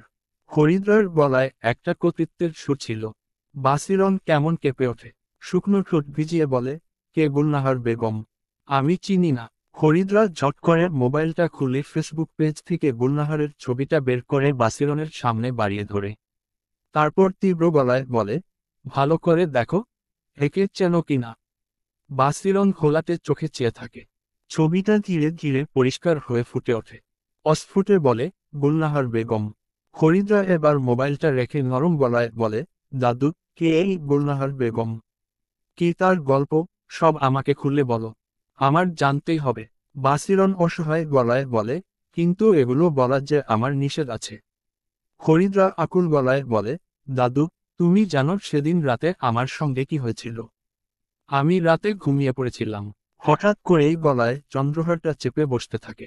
মনে হচ্ছিল গলায় ফাঁস আটকে গেছে। নিঃশ্বাস নিতে পারছিলাম না। ঠিক তখন আমি মলের ঝুমঝুম শব্দ শুনতে পাই। তারপর গুলনাহার বেগমকে আমার পাশে এসে বসতে দেখেছিলাম। উনি এসে আমার গলায় পেঁচিয়ে যাওয়া হারটা খুলে দিলেন। তাতেই আমি বেঁচে গেলাম সেদিন। তুমি প্লিজ আমাকে খুলে বলো এই চন্দ্রহারের সঙ্গে গুলনাহার বেগমের কি সম্পর্ক? আর আমার সাথে এমন হলো কেন? দাদু, সব খুলে বলো, না হলে কাল আমি পুলিশ ডাকব। বাসিরন দাদু কেঁপে ওঠে, চোখ দুটো ভেজা, উঠে গিয়ে দরজায় আটকায়। তারপর হরিদ্রার পাশে এসে বসে ওর হাত ধরে নরম গলায় বলে, গুলনাহার সত্যিই এসেছিল তোর কাছে? হরিদ্রা মাথা নাড়ে, হ্যাঁ, এসেছিল তো। এই যে আমার মোবাইলে ওনার ছবি আছে। এই মুখটাই আমি দেখেছি। বাসিরন কাপা হাতে মোবাইলটা নেয়। তারপর পরম মমতায় ছবিটার উপর হাত বোলায়। নিজের আবেগ সামলে নিয়ে বলে, সে অনেক আগের কথা। এই জমিদারি যার হাত দিয়ে শুরু সেই আজাহার চৌধুরীর নাতি নওশের চৌধুরীর গিন্নি ছিল গুলনাহার বেগম। প্রথম বউ না, 2 নাম্বার বউ। নওশের চৌধুরীর প্রথম বউ ছিল ফয়জুন্নেসা। সে এক জমিদারের মায়া ছিল। খুব ধুমধামে বিয়া হয়েছিল শুনছি। কিন্তু নওশের চৌধুরীর মন পইড়া ছিল পাশের গ্রামের গুলনাহারের উপর। খুব সুন্দরী ছিল, কিন্তু আজাহার চৌধুরী নাতবউ হিসেবে তারে মানে নাই। জোর কইরাই ফয়জুন্নেসার লগে বিয়া দেয়। কিন্তু কিছুদিন যাইতে না যাইতেই নওশের গোপনে গুলনাহার বেগমকে বিয়া করে। কিন্তু এই গোপন খবর আর চাপা থাকে না, মানুষের চোখে পইড়া যায়। নওশের রাত বিরাইতে গুলনাহারের বাড়ি যাইত। তখন এলাকার মানুষের চাপে গুলনাহারের বউ কইরা বিয়া করাইতে হয়। এইটা নিয়া তখন জমিদার বাড়িতে বিরাট গন্ডগোল হয়েছিল। নওশের চৌধুরীর প্রথম স্ত্রী কিছুতেই গুলনাহারের মায়না নিব না। কিন্তু প্রজাদের চাপে বউ কইরা নিতে হইল। সবাইরে পেট ভইরা দাওয়াত দিয়া খাওয়াইতে হইল। গুলনাহার নাকি সেদিন এমন সাজছিল, এই ছবিতো মতো। আজাহার চৌধুরী ওই চন্দ্রহারটা বিয়ার উপহার দিছিলেন গুলনাহারকে, এখন যেটা তোমার কাছে আছে। খুন সুন্দর লাগতাছিল গুলনাহাররে। জমিদারির সবাই ওর রূপের প্রশংসায় পঞ্চমুখ। সেই দিন নওশের চৌধুরী এক শিল্পীরে দিয়া গুলনাহারের ছবি আঁকাইয়া রাখছিল। হরিদ্রা দমবন্ধ করে এই গল্প শুনছিল। গুলনাহারের জন্য মনের কোণে একটা মায়া টের পায়। হরিদ্রা তীব্র কৌতূহল নিয়ে বলে, তারপর কি হলো দাদু? বাসিরন একটা দীর্ঘশ্বাস ফেলে বলে, সবকিছু মোটামুটি ঠিকই আছিল। কিন্তু গোল বাধাল উই চন্দ্রহারটা নিয়া। ফয়জুন্নেসা কিছুতেই ওকে চন্দ্রহারটা পরতে দিব না। চন্দ্রহার নাকি প্রথম বউয়ের অধিকার। 2 নাম্বার বউ চন্দ্রহার পরতে পারবো না। তখনকার আমলে চন্দ্রহারটা ছিল একটা সম্মানের মতো। এই লুইয়া সারাক্ষণ ঝগড়াঝাটি। ফয়জুন্নেসা তার দাদা শ্বশুরে কেমনে ভুলাইয়া একদিন জোর কইরা গুলনাহারের গলা থাইকা চন্দ্রহারটা খুইলা নেয়। আজাহার চৌধুরী আদেশ দেয় চন্দ্রহার প্রথম বউয়ের অধিকার। আজ থিকা এই পরিবারের দ্বিতীয় বউ কখনোই চন্দ্রহার পরতে পারব না। সেই দিন গুলনাহার সারাদিন নাকি কাঁদছিল। মনের দুঃখে না খায়া ছিল 3 দিন। পরে আস্তে আস্তে ঠিক হইছে। নওশের তার দাদার উপর একটা কথা কোনাই মাইনা নিছিল। কিন্তু গুলনাহার মানতে পারে নাই এই অপমান। তাই একদিন আষাঢ় মাসের ঘুটঘুরিটা আমাবস্যার রাইতে গলায় ফাঁস নেয়। সেই দিন রাইতে নওশের বড় বউয়ের ঘরে ঘুমাই আছিল। বিহান বেলা গুলনাহারের ঘরে না পাইয়া খুঁজাখুঁজি করতেই দেখে পিছনের একটা আমগাছের ডাইলে গলায় দড়ি বাইন্দা ফাঁস দিছে। নওশের নাকি পাগলের মতো হইয়া গেছিল। শোকে দুঃখে রাগ কইরা বাড়ি ছাইরা চইলা যায়। 9 মাস কোনো খোঁজ আছিল না। তারপর একদিন ফিরা আসে, কারণও আছিল। নওশের যখন বাড়ি ছাড়ে ফয়জুন্নেসা 2 মাসের গর্ভ ছিল তখন। পোলা হয়। আর সেই খবর শুইনা নওশের চৌধুরী ফিরা আসে। গুলনাহারের আর কোনো চিহ্নই আছিল না এই বাড়িতে। খালি ওই ছবিটা। ওইটা কেমনে জানি রইয়া গেছিল। এখনো ওই চন্দ্রহার পরা ছবিটা আছে। হরিদ্রা স্তম্ভিত চোখে তাকিয়ে থাকে। কি নিষ্ঠুর ইতিহাস! আর এই কলঙ্কিত চন্দ্রহারটা ওপরে ছিল। এটা নিশ্চয়ই অভিশপ্ত। এই চন্দ্রহারের জন্য গুলনাহার আত্মহত্যা করেছিল। কথাটা ভাবতেই ওর গা শিউরে ওঠে। ও কাপা গলায় বলে, এজন্যই বুঝি চন্দ্রহারটা আমার গলা চেপে ধরেছিল। গুলনাহারের অতৃপ্ত আত্মা বুঝি আমার গলায় চন্দ্রহার মেনে নিতে পারেনি। আমাকেও গলায় দড়ির মতো ফাঁস দিয়ে মেরে ফেলতে চেয়েছিল। চন্দ্রহারটাই অভিশপ্ত, তাই না? এটা যে পূর্বে সেই মারা যাবে এমন। বাসিরন মাথা নাড়ে। তারপর দুরাগত গলায় বলে, না, তুই যেমন ভাবতাছস ব্যাপারটা তা না। সেইটা আরেকটা গল্প। হরিদ্রা আরো কাছে সরে আসে। আবদারের গলায় বলে, প্লিজ দাদু, সব খুলে বলো আমাকে। বাসিরন ফালফাল করে চেয়ে থাকে। তারপর হাত জোর করে বলে, আমারে ক্ষমা করা যায় না বুবু। এইটা কম নিষেধ।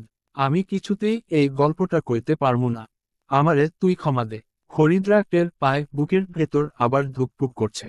এর চেয়েও নৃশংস কোনো গল্প শোনা বাকি আছে ওর। কি সেই গল্প, সেটা যে জানতেই হবে। দুপুরের খাবার খেয়ে সবাই এখন বুঝি ভাত ঘুম দিয়েছে। চারদিক কেমন নিঝুম। আকাশে একটু আগেই কালো মেঘ করেছে। ঝড় আসবে এখনই। ঝড় আসার সময়টা খুব ভালো লাগে হরিদ্রার। হুড়মুড় করে কোথা থেকে যেন এলোমেলো বাতাস এসে চারপাশ ঠান্ডা করে দিয়ে যায়। হরিদ্রা পায়ে পায়ে জমিদার বাড়ির সামনের খোলা জায়গায় নেমে আসে। আর তখনই পাখিটাকে দেখতে পায়। সামনের কামরাঙা গাছের ডালে হলদে রঙের একটা পাখি বসে আছে। শরীরটা কোমল হলুদ, গলা থেকে মাথা পর্যন্ত কুচকুচে কালো, ডানার শেষেও কালো, লালচে ঠোঁট। এত সুন্দর এই পাখিটা। এটার নাম হলদে পাখি। অনেকেই কুটুম পাখিও বলে। ছোটবেলায় হলদে পাখি দেখলেই বাবা বলতেন, দেখ হরিদ্রা, তোর মতো পাখিটা। বাবার কথা মনে হতেই মন খারাপ হয়। কতদিন বাবার কাছে সেই ছোটবেলার মতো আবদার করে না। দীর্ঘশ্বাস ফেলে সামনে এগোতেই থমকে যায়। সেদিনের সেই ডাক্তার সাহেব আসছেন। হাতে একটা ব্যাগ। এত কম বয়সী একজন ডাক্তার যে দেখলে সত্যিকার ডাক্তার বলে মনে হয় না। হরিদ্রাকে দেখেই দূর থেকে হাসে। তারপর কাছে এসে বলে, বাহ, আপনি তো দেখে একদম সুস্থ। আর অমন দরজার জানালা বন্ধ করে ঘুমাননি তো? হরিদ্রা একটু লজ্জায় পায়। ও মাথা নাড়ে। তারপর জিজ্ঞাসু গলায় বলে, আপনি এই অসময়ে? আবির অবাক গলায় বলে, আপনাদের বাড়িতে একজন বয়স্ক মহিলা অসুস্থ। জানেন না আপনি? হরিদ্রা চমকায়। বাসিরন দাদু অসুস্থ? কই, কেউ তো ওকে কিছু বলেনি। কাল রাতে দাদুকে অনেক অনুরোধ করা সত্ত্বেও চন্দ্রহারের পুরো গল্পটা আর ওকে বলেনি। একটা অজানা ভয় ওনার চোখে মুখে ছিল। আজ সকাল থেকে দাদুকে একবারও দেখেনি। ভেবেছে হয়তো ইচ্ছে করেই কাছে আসছে না। কিন্তু মানুষটা যে অসুস্থ সেটা জানতেই পারল না। হরিদ্রা সামলে নিয়ে বলে, চলুন, আমি আপনার সঙ্গে যাচ্ছি। আবিরকে নিয়ে হরিদ্রা সোজা বাসিরন দাদুর ঘরে চলে আসে। ভেতরে কুসুম চৌধুরী বসে কপালে জলপট্টি দিচ্ছিল। ওদের দেখে ঘুরে তাকায়। আবির কাছে এগিয়ে গিয়ে বলে, কি হয়েছে ওনার? কুসুম ব্যাখ্যা দেবার ভঙ্গিতে বলে, সকাল থেকে উথাল পাতাল জ্বর। আর ভুল বকছে। এমনিতেই এত বয়স, তার উপর এই জ্বরের ধাক্কা নিতে পারেনি। প্যারাসিটামল খাইয়েছি, কিন্তু কমেনি।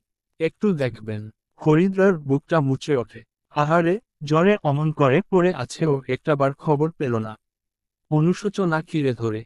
আবির এগিয়ে গিয়ে বিছানায় বসতেই বাসিরন মৃদু গলায় বলে, গুলনাহার আসে নাই? আবির ভ্রু কুঁচকে কুসুমের দিকে তাকাতেই উনি বিরক্তি নিয়ে বলেন, সকাল থেকেই উল্টোপাল্টা বকছে। হরিদ্রা একটু চমকে ওঠে। দাদুর মাথায় বুঝি গুলনাহার নামটা আটকে গেছে। কাল রাতের পুরনো স্মৃতিতে বুঝি জ্বর পড়েছে। আবির এবার থার্মোমিটার দিয়ে জ্বর মেপে বলে, অনেক জ্বর। সাপোসিটরি দিতে হবে, না হলে এই জ্বর কমবে না। আমি ওষুধ লিখে দিচ্ছি, একজন কাউকে দিয়ে আনিয়ে নিন। আর প্রতি ঘন্টায় নিয়ম করে জ্বর মাপতে হবে। হরিদ্রা এগিয়ে আসে, আমি মেপে লিখে রাখব। কুসুম একবার তাকায়, কিন্তু কিছু বলেন না। আবির বিদায় নেবার আগে বলে, কিছু খেতে চাইলে বসিয়ে খাওয়াবেন। বয়স্ক মানুষ, শুয়ে খেতে গিয়ে আবার বিপত্তি হবে। আপাতত আমি যাই, জ্বর না কমলে আবার খবর দেবেন। আবির চলে যায়। কুসুম চৌধুরী হরিদ্রার দিকে তাকিয়ে বলে, তুমি থাকো। আর সাপোসিটরিটা এলে দিয়ে দিও। আমি একটু ঘুমোব। কথাটা বলে চলে যান। হরিদ্রা এবার বাসিরনের মাথার কাছে রাখা ভেজা জলপট্টিটা কপালে লাগিয়ে দেয়। তারপর কানের কাছে মুখ নিয়ে ফিসফিস করে বলে, দাদু, আমি এসেছি। এত জ্বর এসেছে তোমার, কেউ আমাকে বলেনি। ভেব না, একদম ঠিক হয়ে যাবে। বাসিরন একটু চোখ মেলে তাকান। তারপর ফুটবল গলায় বলেন, গুলনাহার আইচস। হরিদ্রা পরম মমতায় মাথায় হাত বুলিয়ে বলে, আমি হরিদ্রা, তোমার গুলনাহার। বাসিরন এবার ভালো করে চেয়ে দেখে, তারপর ম্লান হেসে বলে, নাতবো, তুই আইচস। আমি মনে হয় এইবার আর বাঁচুম না, মইরা জামু। অভিশাপ লাগছে, পাপের ফল। সত্য লুকাই রাখছি, তাই তার শাস্তি পাইতাছি। হরিদ্রা নিচু গলায় বলে, চুপ দাদু। তুমি মরবে না। আমি থাকতে তুমি মরবে না। এই দেখো, তোমাকে ঠিক ভালো করে তুলবো আমি। হরিদ্রা এবার জবাকে ডেকে একটা স্যুপ করে দিতে বলে। আর একটু হরলিক্স। আরিয়ানের বাবা ওষুধ এনে ওর হাতে দেয়। উৎকণ্ঠা নিয়ে বলে, তুমি পারবে তো? হরিদ্রা মাথা নাড়ে। আনোয়ারুল আজিম মাথা নেড়ে বাইরে চলে যেতেই হরিদ্রা এবার দ্রুত সাপোসিটরিটা খোলে। কিন্তু ওষুধটা দিতে গিয়ে বিপত্তি হয়। উনি কিছুতেই দেবেন না। হরিদ্রা এবার কড়া গলায় বলে, আমি জমিদার গিন্নি বলছি।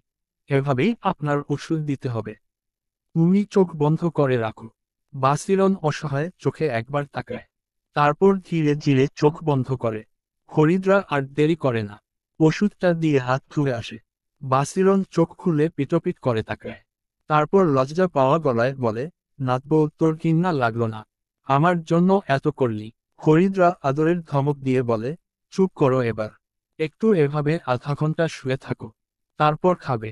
আমিই খাইয়ে দেব। বাসিরন চোখ বন্ধ করে। একটা সুখ টের পায়, মার সুখ। সন্ধ্যার পর বাসিরনের জ্বর অনেকটাই কমে যায়। হরিদ্রা ভেজা একটা তোয়ালে দিয়ে পুরো শরীর মুছে দিতেই বেশ ভালো লাগে। বাসিরন বালিশে হেলান দিয়ে বসে বলে, তুই আমার জন্য এত করলি নাতবউ, তোরে কি দেই কত? হরিদ্রা হাসে, কিছু দিতে হবে না। তুমি সুস্থ হয়ে ওঠো, চন্দ্রহারের পুরো গল্পটা না বলে তোমার মরণ নেই। বাসিরন স্নেহের হাসি হাসে।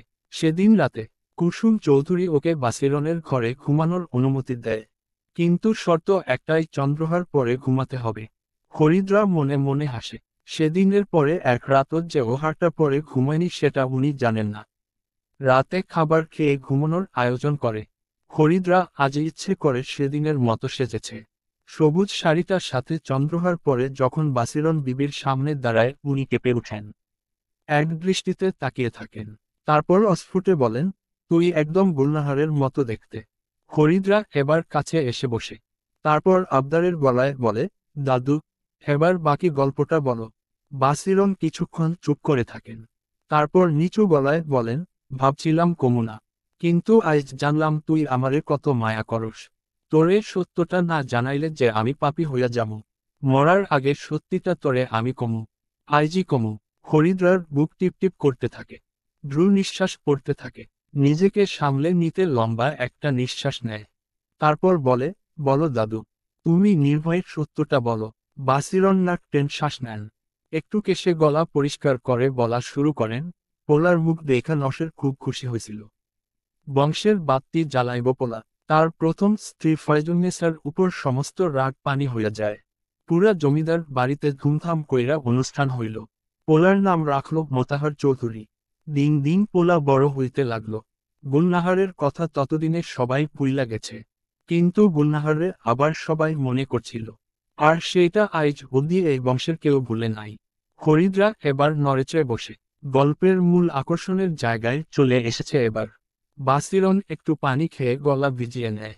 তারপর আবার শুরু করে, মোতাহারের বয়স 18 পড়তেই ওর বাপ বিয়া দিবার আয়োজন শুরু করল। নাতির মুখ দেখব, বংশের বাতি জ্বালাইতে হইব। 7 গ্রাম খোঁজ কইরা খুব সুন্দর একটা মায়ের লগে বিয়া ঠিক হইল। সেইবার জমিদার বাড়িতে এমন জাঁকজমক হইছিল যে 20 গ্রামের মানুষ সেইটা মনে রাখছিল। ফয়জুন্নেসা বিয়ার রাইতে নিজের গলা থিকা চন্দ্রহারটা খুইলা নতুন বউয়ের গলায় পরাই দিছিল। এই জমিদার বাড়ির চল আছিল বিয়ার রাইতে বউরের সাজপোশাকে একা ঘুমাইতে হইব। বাসর হইব তার পরদিন। বউ তো একা ঘুমাইতে গেল। বিহান বেলা ফয়জুন্নেসার চিৎকুরে পুরা বাড়ির মানুষের ঘুম ভাঙা গেল। সবাই দৌড়াইয়া ঘরে দুইটা দেখে নতুন বউ মুইরা পইরা আছে। গলায় চন্দ্রহারটা পেঁচায় আছে। কেমনে কি হইল কেউ কইতে পারল না। মুরুব্বিরা ফিসফাস করে, এইটা চন্দ্রহারের অভিশাপ। জমিদার বংশে অভিশাপ লাগছে। নওশের সেই কথা উড়াই দিল। কইল পোলাপাইন মানুষ তাই হার সামলাইতে পারে নাই। গলায় পেঁচাইয়া মুইরা গেছে। 1 মাস পর আবার পোলা মোতাহারের বিয়া দিল। এরপর আর ঝামেলা হয় নাই। কিন্তু ঝামেলা আবার দেহা দিল যখন মোতাহারের পোলা বিয়া করল। তারও প্রথম বউ গলায় চন্দ্রহার পেঁচাইয়া মারা গেল। বাড়িতে তখন একজন জ্যোতিষী ডাইকা আইনল মোতাহার। হ্যাঁ অনেক বুইনা কইল, চন্দ্রহারের অভিশাপ লাগছে। এই বংশের প্রথম বউ বাঁচব না। কোনো না কোনো অপঘাতে না হইলে চন্দ্রহার গলায় পেঁচাইয়া মরব। কিন্তু দ্বিতীয় বউয়ের ক্ষেত্রে এই অভিশাপ থাকব না। তখন সবার হঠাৎ কইরা মনে পড়ে, প্রথম বউ না হওয়াতে গুলনাহারে চন্দ্রহার পড়তে দেয় নাই জমিদার আজাহার চৌধুরী আর ফয়জুন্নেসা। গুলনাহার ছিল দ্বিতীয় বউ, তাই এই বংশে গুলনাহারের অভিশাপ লাগছে। এই বংশের পোলাগো প্রথম বউ বাঁচব না। আর সত্যি সত্যি এরপর যারাই বিয়া করত তাগো প্রথম বউ বাঁচত না। তাই জমিদাররা প্রথম বিয়ার সময় দুর্থিকা গরিব মায়া বিয়া করায় আনত।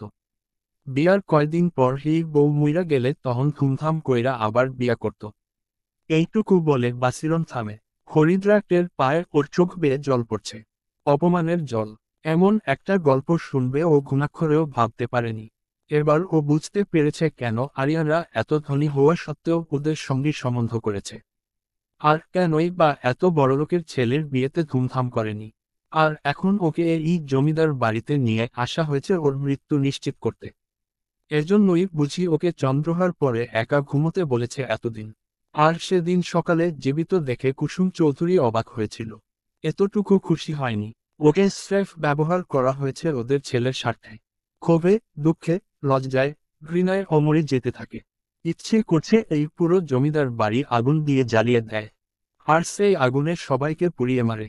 বাসিরন ওর হাত ধরে বলে, তুই পালা এখান থেকে। আর এই চন্দ্রহারটা আর পড়িস না। গুলনাহারের অতৃপ্ত আত্মার নিঃশ্বাস আছে এটাতে। হরিদ্রা চন্দ্রহার খুলে রাখে। পরনের শাড়ি খুলে নিজের বাসা থেকে আনা একটা জামা পরে। অনেক অনেক কাঁদে। বাসিরন পরম মায়ের ওর পিঠে হাত বুলিয়ে দিতে থাকে। একটা সময় কান্না থামে। ফর্সা চোখমুখ এখন টকটকে লাল। কিছুক্ষণ শূন্যে তাকিয়ে থাকে। তারপর হঠাৎ দাদুর দিকে ঘুরে তাকিয়ে বলে, কিন্তু আমি তাহলে মরলাম না কেন? সেদিন চন্দ্রহারটা তো আমার গলা ঠিকই চেপে ধরেছিল। আমি মারাই যাচ্ছিলাম। আমাকে গুলনাহার কেন বাঁচাল? তার তো আমার উপর রাগ হবার কথা, কারণ আমি এই বাড়ির ছেলের প্রথম বউ। বাসিরন একটু ভাবে। মুখ উজ্জ্বল হয়ে যায়। ব্যাখ্যা দেবার গলায় বলে, তোরে মারতেই আইছিল। কিন্তু তোর মুখ দেখা মায়া হয়েছে গুলনাহারের। তাই তোরে বাঁচাই দিচ্ছে। হরিদ্রা ব্রকুচকে বলে, আমাকে দেখে মায়া হবার কি কারণ? বাসিরন হেসে বলে, তোর চেহারার লগে গুলনাহারের চেহারার মেলামিল। তাই মনের লয় তোরে মারে নাই। নাইলে উই রাইতেই মুইরা যাইতি। হরিদ্রা শিউরে ওঠে। যেভাবেই হোক ও তো বেঁচে গেছে। ওকে মারার জন্যই এরা এমন ষড়যন্ত্র করে ওকে এখানে নিয়ে এসেছে। আরিয়ান কি এসব জানতো? হরিদ্রা জিজ্ঞাসু গলায় বলে, আমি মরে গেলেই বুঝি ওরা আরিয়ানকে বিয়ে করাবে? বাসিরন মন খারাপ গলায় বলে, মায়া তো আগেই ঠিক করা। খালাতো বইন বিদাস থাকে। এক লগেই তো পড়তোরা। আরিয়ান বাবা তো ওরেই বিয়ে করব। কিন্তু পরিবারের অভিশাপের কথা যখন উঠল তখন তোর লগে বিয়া ঠিক করছে।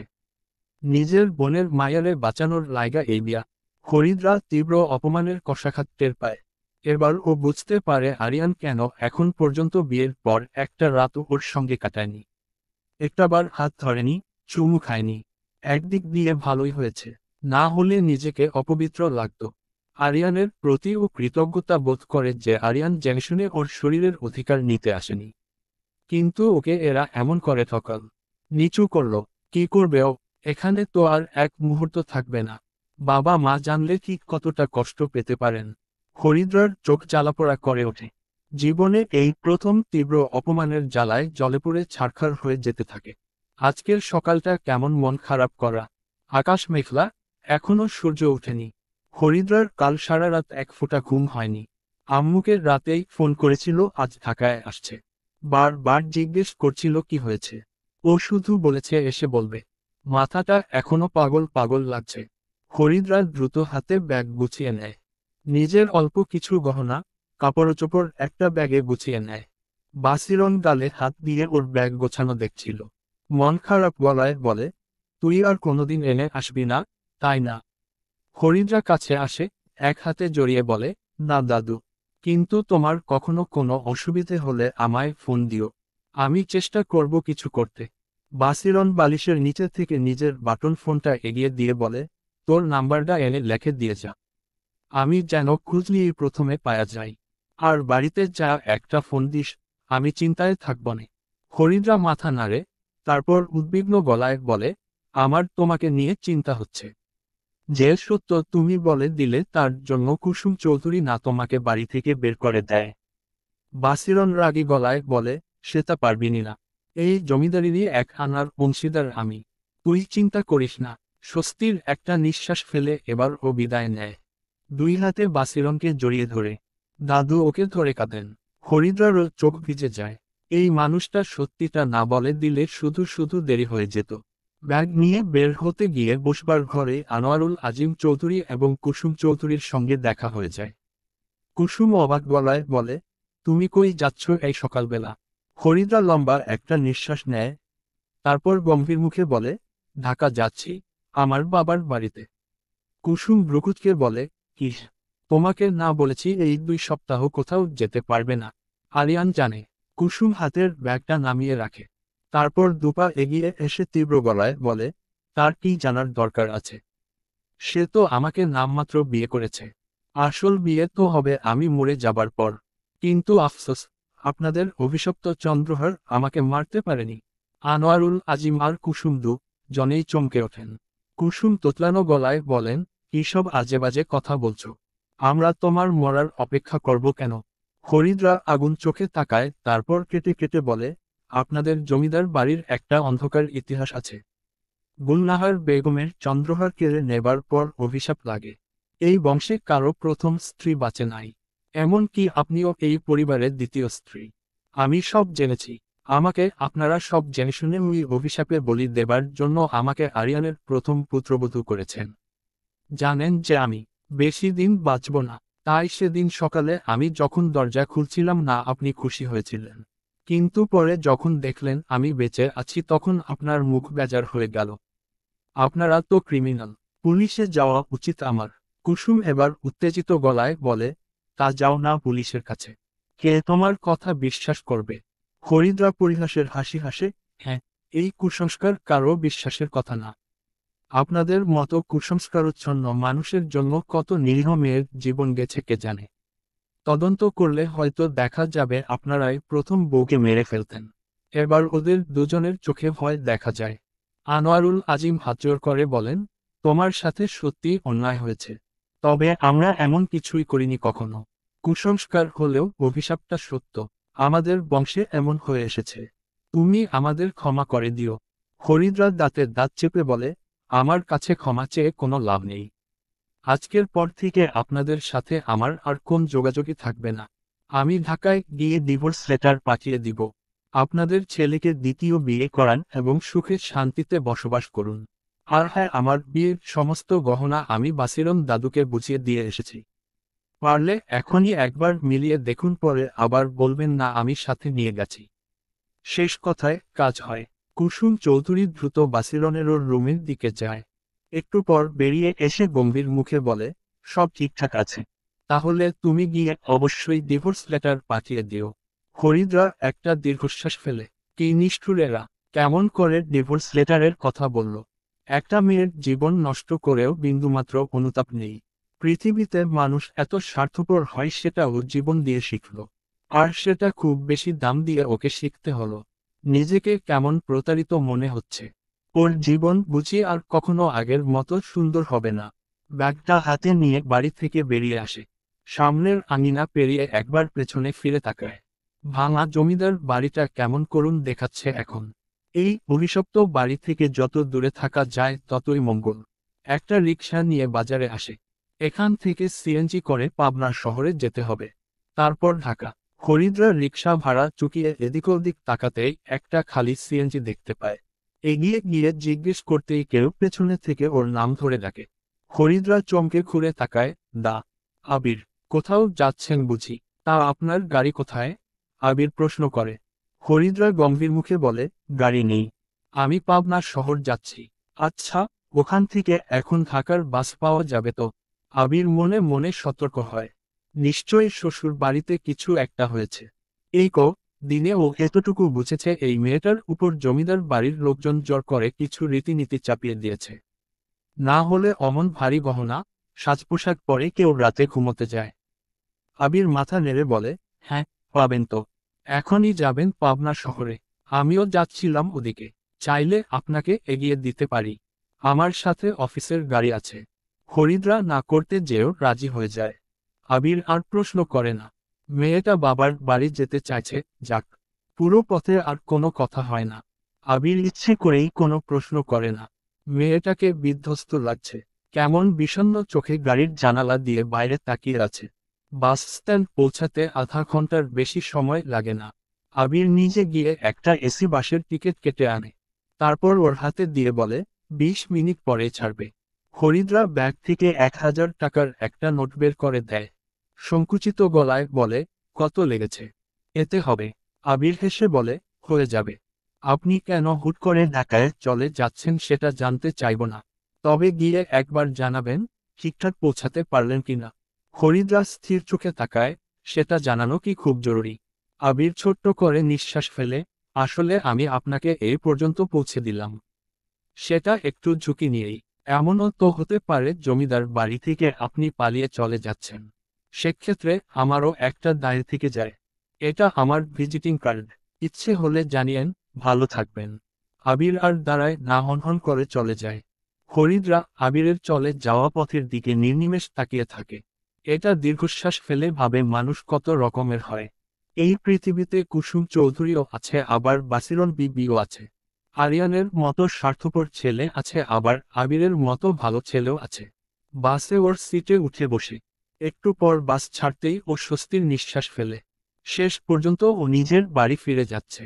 পেছনে ফেলে আশা ওর এই অভিশপ্ত জীবনের দিকে আর কখনোই ফিরে তাকাবে না। ঢাকায় গিয়ে সবার আগে মাস্টার্সে ভর্তি হবার কাজ শুরু করবে। কিন্তু ও কি সত্যিই আগের সেই উচ্ছল জীবনে ফিরে যেতে পারবে? বাবা মা, আত্মীয় স্বজন ওকে কি আগের চোখে দেখবে? ওর প্রিয় বন্ধু লামিয়া, বিন্দু, ওরা কি আপন করে নেবে ওকে? একটা অনিশ্চয়তা, একটা মন খারাপের বাতাস যেন ওকে ছুঁয়ে যেতে থাকে। আজ সকালেই আবিরের ঘুম ভেঙে গেছে। কেন যেন খুব ভালো লাগছে। ফরিদরা চলে যাবার পর 4 মাস কাল রাতে প্রথমবারের মতো ওর সঙ্গে অনেকক্ষণ কথা হলো। সেদিন বাসায় পৌঁছে ঠিক মেসেজ করে জানিয়েছিল। তারপর টুকটাক কথা হতো। আবিরই মেসেজ করত। ফরিদরা মাঝে মাঝে উত্তর দিত কি দিত না। কিন্তু কাল যেন কি হয়েছে মেয়েটার। অনেক কথাই বলল। কেন জমিদার বাড়ি থেকে চলে এল, অভিশপ্ত চন্দ্রহারের কথা। শুনতে শুনতে ও বিমূঢ় হয়ে গিয়েছিল। এজন্যই বুঝি সেদিন মেয়েটা অমন ভারী গহনা পরে ঘুমিয়েছিল। এই যুগে এমন কুসংস্কার, ভাবতেই অবাক লাগে। যাক, শেষ পর্যন্ত হরিদ্রার সম্পর্কটা থেকে বেরিয়ে এসেছে। এখন ভালো আছে।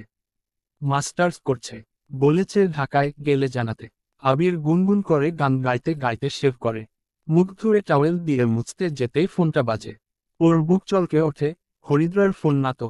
দ্রুত ফোনটা হাতে নিতেই ভ্রু কুঁচকে তাকায়। কুসুম চৌধুরীর ফোন। কি হলো আবার? এরা কি এখানে এসেছে নাকি আবার? ফোন ধরতেই ওপাশ থেকে আকুল গলা পাওয়া যায়। ডাক্তার সাহেব, আপনি দ্রুত একটু জমিদার বাড়িতে আসুন। এখনই। আমি গাড়ি পাঠিয়েছি। আবির থমকায়। কেউ নিশ্চয়ই গুরুতর অসুস্থ। ও দ্রুত রেডি হয়ে ব্যাগ গুছিয়ে নেয়।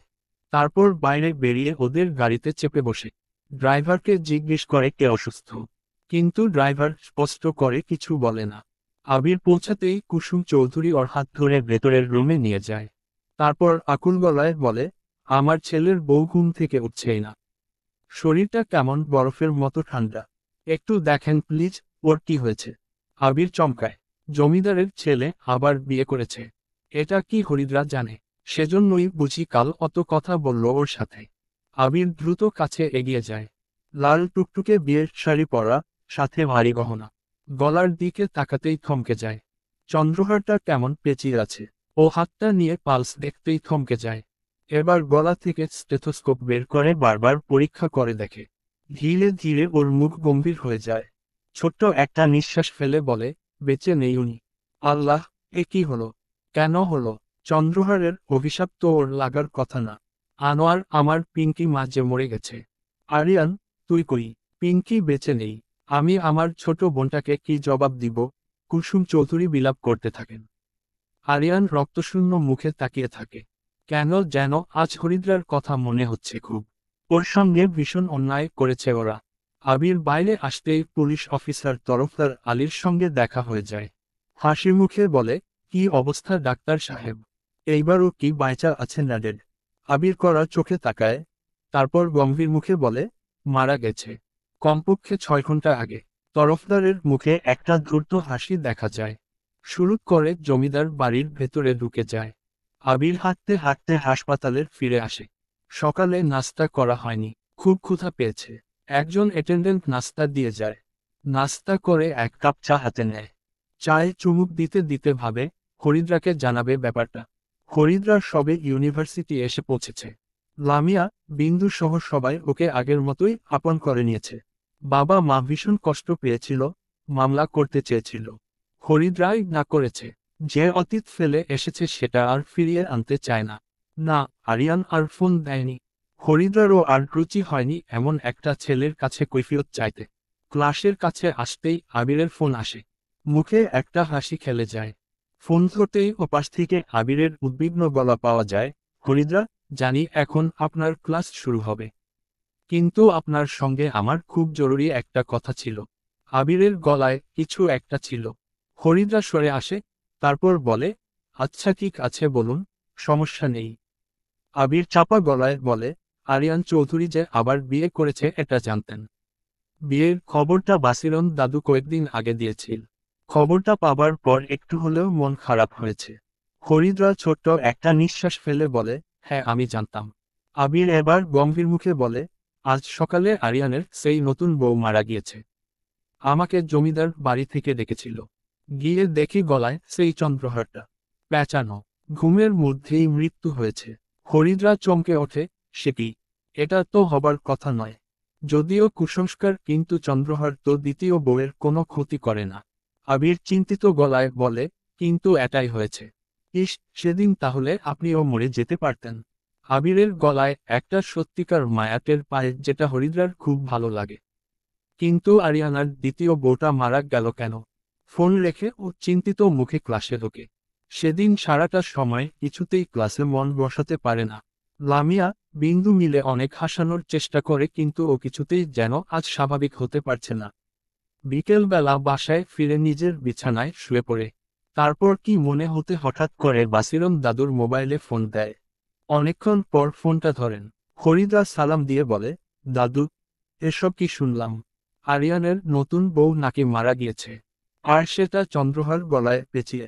ওপাশ থেকে বাসিরনের হাহাকার শোনা যায়, তো কইছিলাম না চন্দ্রহারের এই অভিশাপটা সত্যি। দেখলি তো, ঠিক নতুন বউটা মর্যা গেল। হরিদ্রা অস্থির গলায় বলে, কিন্তু এই অভিশাপটা তো প্রথম বউয়ের জন্য। দ্বিতীয় বউয়ের ক্ষেত্রে চন্দ্রহারের অভিশাপ তো কাজ করার কথা না। ওপাশ থেকে বাসিরন দীর্ঘশ্বাস ফেলে বলেন, পিঙ্কি আরিয়ানের পয়লা বউ ছিল। ওরা যে গোপনে বিদেশে বিয়ে করেছিল তা কারক্য নাই। বিদেশে লেখাপড়া করা মানুষ, তাই এই অভিশাপের গুরুত্ব দেয় নাই। বাপ মাক না জানা বিয়ে করেছিল। এখন মর্যা যাওয়ার পর বিলাপ করতেছে। এদিক কুসুম তো বেহুশ হয়া পইরা গেছে। এখন হাসপাতালের আছে। ডাক্তার করছে স্ট্রোক করে নাকি এক পাশ প্যারালাইজ হওয়া গেছে। অভিশাপ লাগেছে। তোগুরা কষ্ট দিচ্ছে, সেই অভিশাপ লাগেছে। পোক মারবেল যা এরা নিজের বোনের মেয়েকে মারে ফেলাইছে। হরিদ্রা কান্না চেপে বলে, কিন্তু দাদু, আমি তো কাউকে অভিশাপ দেইনি। আমি চেয়েছিলাম ওরা সুখে থাকুক। ফোনটা রেখে ও চোখ মুছে। তার মানে আরিয়ান ওকে বিয়ে করার আগেই কাউকে না জানিয়ে পিঙ্কিকে বিদেশে বিয়ে করেছিল। আরিয়ান প্রায়ই বলতো ও কুসংস্কার মানে না, কিন্তু মা বাবাকে খুশি করতেই হরিদ্রাকে লোক দেখানো বিয়ে করেছিল। কিন্তু চন্দ্রহারের অভিশাপটা যে সত্য এটা ও কখনোই ভাবেনি। এই বিংশ শতাব্দীতে এমন একটা অবাস্তব ব্যাপার কারও বিশ্বাস করার কোথাও না। কিন্তু বাস্তবে এটাই ঘটেছে। চন্দ্রহার চৌধুরী বংশের ছেলেদের প্রথম বউয়ের জন্য সত্যিই অভিশাপ। এর বছরখানেক পর হেমন্তের এক হলুদ সোনালি দিনে আবির হরিদ্রাকে বিয়ের প্রস্তাব জানায়। হরিদ্রার চোখে মুখে পাকা ধানের মতো সোনারং ছড়িয়ে পড়ে। গভীর ভালোবেসে ওরা বিয়ের বন্ধনে জড়ায়। বাসিরন দাদুকে শুধু জানিয়েছিল বিয়ের কথা। দাদু আবিরের হাতে পুরনো এক জোড়া সোনার চুড়ি পাঠিয়ে দিয়েছিল। আর অনেক দোয়া করেছিল ওদের জন্য। ও হায়, আবির বিয়েতে ওকে একটা চন্দ্রহার গড়িয়ে দিয়েছিল। আর সেই হার নিয়ে কখনো কোনো বিপত্তি হয়নি। তবে চৌধুরী বাড়ির সেই অভিশপ্ত চন্দ্রহারটা নাকি আনোয়ারুল আজিম চৌধুরী জাদুঘরে দিয়ে দিয়েছিল। সুযোগ পেলে আপনারা সেটা একবার দেখে আসবেন।